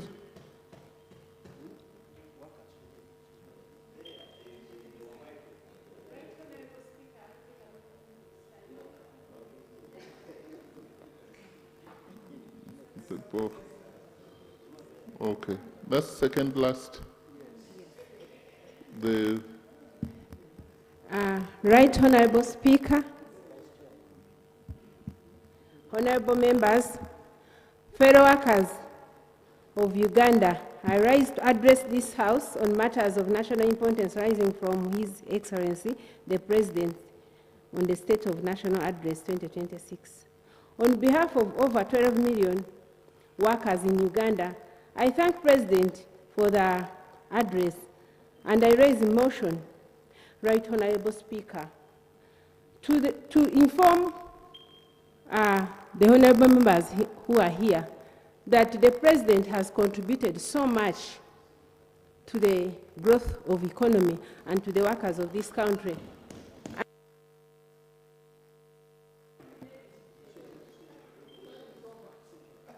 Sure.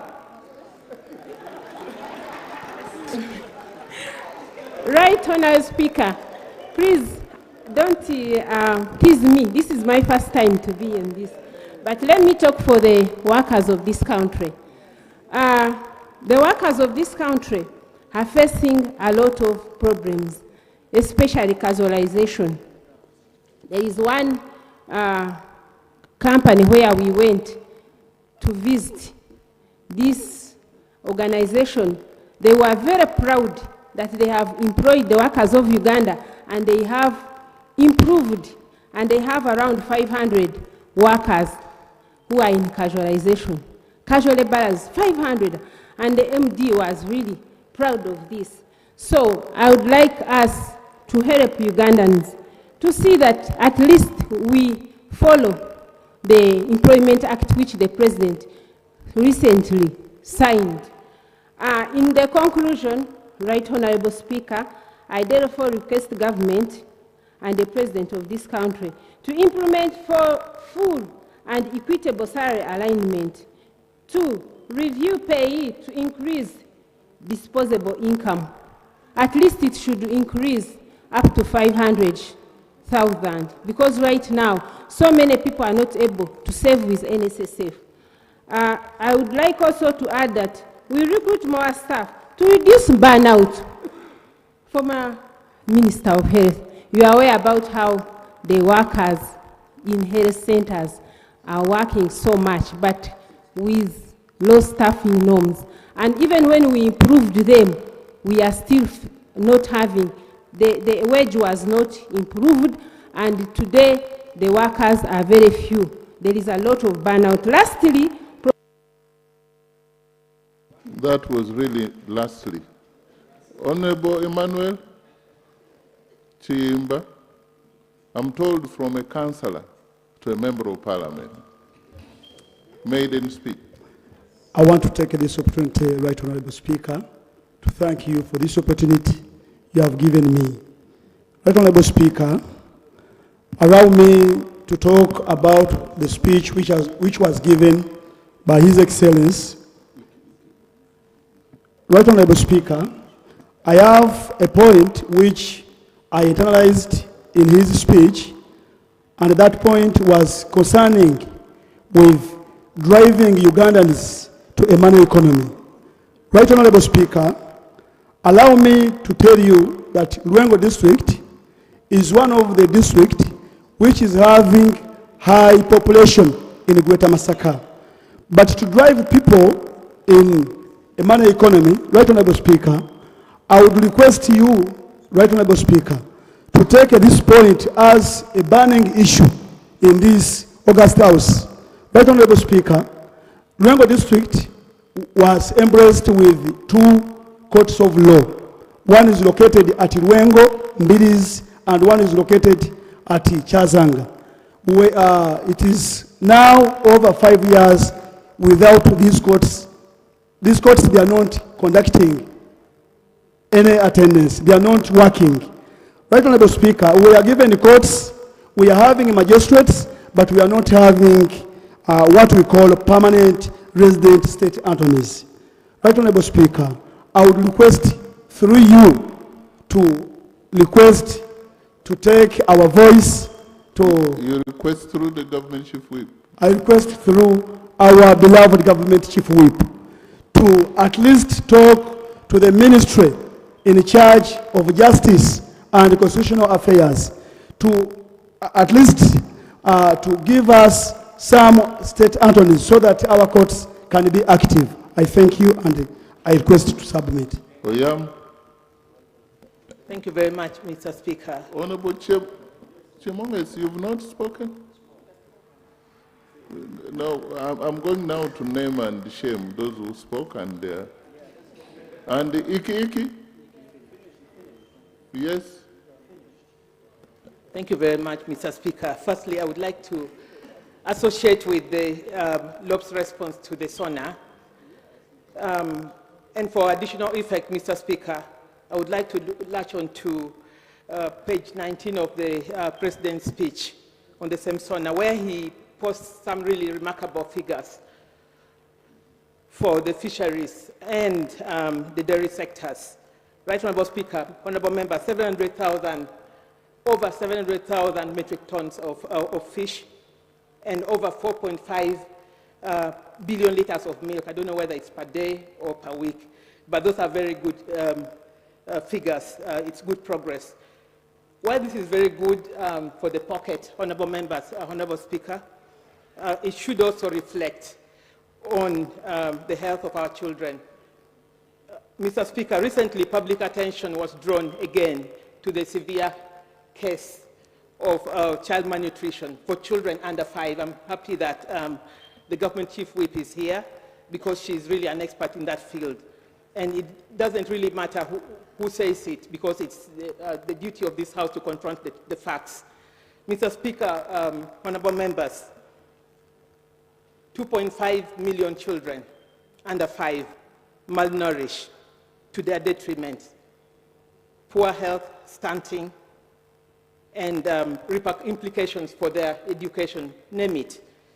I would like to request, Honorable Speaker and members, that you allow government through the relevant ministry to bring to the floor the status report, a comprehensive one, on these very disturbing figures and what the government might be doing, to reverse the trend of child malnutrition.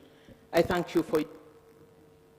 Honorable William Chemonges. Thank you, Mr. Speaker. I kept standing. I saw you had forgotten me. Thank you. This is my maiden speech in the 12th Parliament, and receive my congratulations for being the Speaker, and continue being humble. Mr. Speaker, I want to remind you. I can guarantee you that not all times I will be humble. Yes, I know, but you also remember there is a day You Before go ahead, go ahead. Mr. Speaker, this one really... You will add haunts him me. 1 minute, I've interrupted yes, him. because it's my maiden speech. Mr. Speaker, you are humble. Why? There's a time you told someone to call me, and the person called me. Before he became the speaker, I told her, no, let him call me himself. And just 1 hour, 2 hours, you called me. And I told you, thank you. Thank you for calling. I will support you. And for sure, I did it. Even when you knew that 1/4 would not do a lot to you, but you still called me. Mr. Speaker, in this House Parliament, I have not talked because I've been listening to my colleagues. Not listening is important. And I also had chance to listen to the President's speech. And I am happy that the President's speech was direct to the issues affecting our constituencies, except that even when the message for improving the economy or improving our income in the country was clear, but we still see, for example, in my region and my constituency, we still see that there are things that would support the statement, but they are not solved. For example, issues of resettlement in Sabey, especially the Benet. Mr. Speaker, I am sure you've been hearing me talking about it. The people of Benet, who have been on IDB camps, the ones we call temporal camps, for the last 30 years, actually 40 years up to today. So those people, when you tell them about the development, they don't understand. Mr. Speaker, I also come from the region that we lack a lot of things. For example, in Sabey, we don't have a university. The President promised us the university. We don't have other institutions, like the only teacher training institution, which was the PTC, was closed. We have things that we lack, and we feel like how I wish the next presidency State of the Nation includes issues of Sabey. Thank you so much. Thank you. And also you don't have the regional referral hospital. Thank you so much, Mr. Speaker. Yes. It is one of the government biggest chief whip issues we was have. the former minister. We've She always, knows. we've been going to our office. Honorable several times, MP Mr. Iki Iki, one and only, the last but not the least. Thank you, Right Honorable Speaker. I am Campagna Abdeswaibu, representing the people of Ikiki. Allow me to join my colleagues to support the motion to thank the President for the State of National Address. Our President emphasized several things, and he said 2026-2031, the government is going to look at ATMs and also emphasized the fight against corruption. I want to thank him for acting when I brought up a report from my constituency where some of my voters were going to miss out PDM in a certain parish where people had failed to vote. He responded immediately and sent the minister to intervene, and by the time the minister left Ikiki, those who had missed to vote, they voted and got their leaders and are waiting to receive their PDM. Allow me to bring this to the attention of our able chief whip, that in Budaka, it is the only district where we don't have a technical school. And most of our young men and girls drop out of school in P7 and Senior 4. Most of these people join to ride boda boda. But as we talk of now, everyone knows the price of boda boda. Thank you very much. I want to thank you, honorable members. Today we had 19 members, as I promised. And exactly now we have 300 members who have contributed.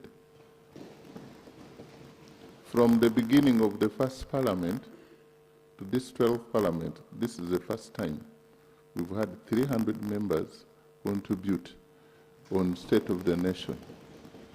So thanks to both sides, the opposition whip and the government whip, and thanks to the members who have been vigilant. We were deliberate and very intentional about allowing members to speak, because the word parliament is to speak. And we are here to speak for your people. We also know that statistics has indicated there are people who would be here. Even when we gave free liberty to talk, there are people who dodged talking. And after 5 years, you'll see them being rated. They have never said a word. We want in 12th Parliament, at least we have a good beginning. 300 have done what? Have spoken, at least during the SONA, you know, SONA.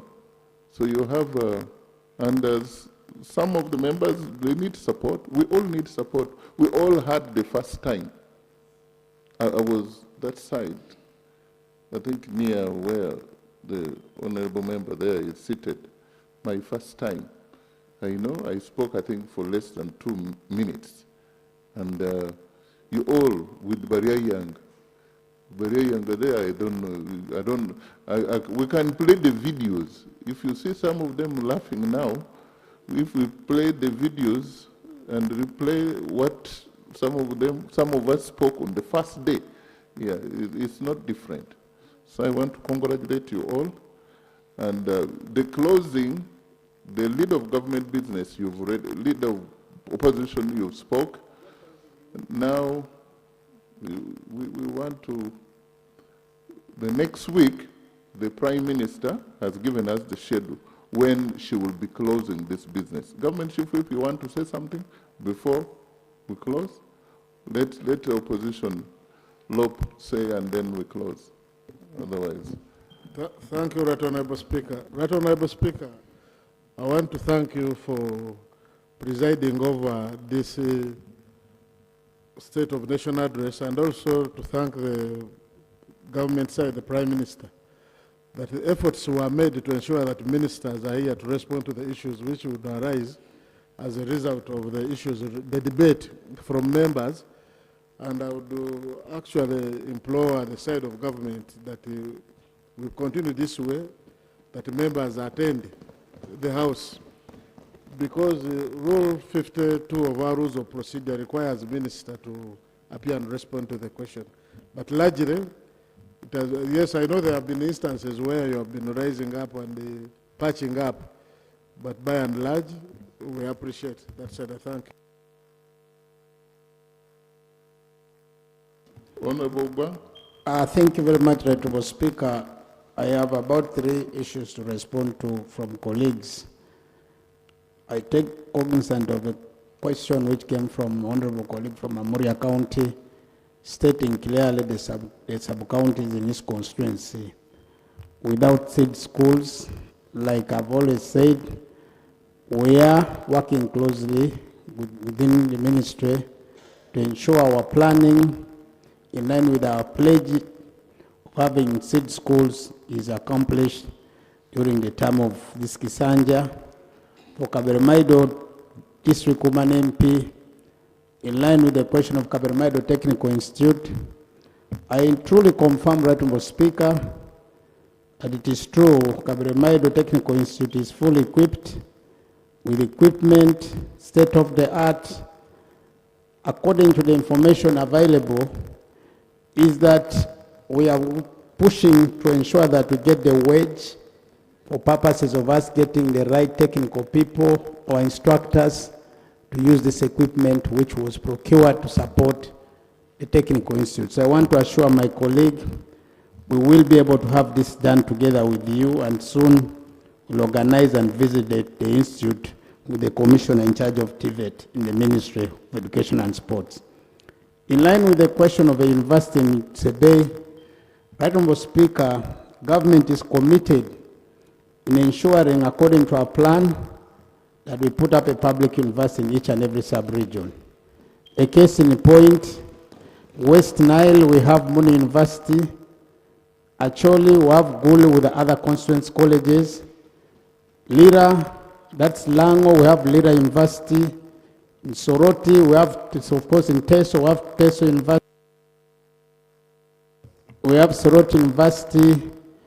In Bukedi, we have Bustema University with other constituent colleges. In Busoga, we are now operationalizing, of course, Busoga University. In Bunyoro, we are also operationalizing Bunyoro University. You go to Kigezi, we have the university. In Kabale University, we go to Fort Foto, that's Toro, have Mountain of the Moon University. If you come to Ankole, we have Mbarara University of Science and Technology. I don't want to talk about those in the central region because they are already here. So if you look at those areas without public universities, it's a bay now with almost, let's say, Bugisu. These are the areas where I could say, and maybe partly, even Karamoja, we have started the construction of the university in Karamoja in line with the Constituent University. So on the issue of the Kwa PTC, I want to inform my colleague, we repurpose them. It's not that they are not, it's not there. We have just repurposed, and I interest you, honorable colleague, that the people from Sebei fully wrote to the ministry asking us to entirely repurpose that institute, that place to a health training institute, which in my considered opinion adds value on science, which helps our people. So as far as the ministry is concerned, I want to recommit and to affirm, Right Honorable Speaker, we have been present in answering all our questions. So now, and I think as a good student, I also deserve a job well done. I'm not demanding too much, I'm just asking for what is good for us. And I think this deserves flowers. I thank colleagues for work well done. Thank you so much. Thank you. Thank you. Honorable Gwang has been the most consistent minister here. Another round of applause for him. Yeah. Yes, Government Chief Whip. Thank you very much, Right Honorable Speaker. Right Honorable, allow me to appreciate the members, especially those who have been registering and staying, because there are those who register and they go away. And I want to thank you for not shaming them. Allow me to respond to two issues. One, many members have brought up issues regarding health facilities. Right Honorable Speaker, you guided that the Minister of Health should come and make a presentation on UGIFT 2. The Minister has been informed. I request that if there is some time next week, he should be accorded time that will comprehensively answer the questions of all the members, because that is the project that will be ongoing. In regards to the question on nutrition, Right Honorable Speaker, allow me to inform my sister, who comes from Lango. There used to be no malnutrition in Lango. That one you are aware, but now it is there for so many reasons. But Uganda has made good progress thanks to the NRM government. We came from a high of 49% down to 29% on stunting.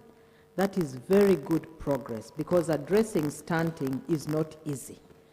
And we have been addressing stunting, wasting, and severe malnutrition. This government has a comprehensive nutritional action plan that is housed in the office of the Prime Minister. And it brings on board many sectors, because nutrition is not handled by health alone. It is handled by health, agriculture, water, education. Please, Government Chief Whip is concluding. Thank you very much, Right Honorable. All those sectors are involved, as well as our partners. And all these sectors understand very well what they need to do to handle malnutrition. If we pick an aspect of Karamoja, the major problem there is that they go into times of drought and times of plenty when they have food. So food security there needs to be addressed. And because of lack of food, then the children go into severe malnutrition. But if you go down to Western Uganda, they have the food. Their challenge is knowing what to consume. And because of that, the Ministry of Health developed guidelines on what people should feed on, right from the time you're born up to the time when you depart this world. So all that has been addressed. So my message to the people of Uganda is let's use the guidelines, but also let's work hard to ensure that we address the issue of food security in areas where food is lacking. And I want to thank the Right Honorable Speaker. You will recall recently, money was availed by this Parliament for irrigation. And the northern part of Uganda will be largely addressed, especially Gulu and Karamoja sub-region, on the aspects of irrigation to make food available. So government is working.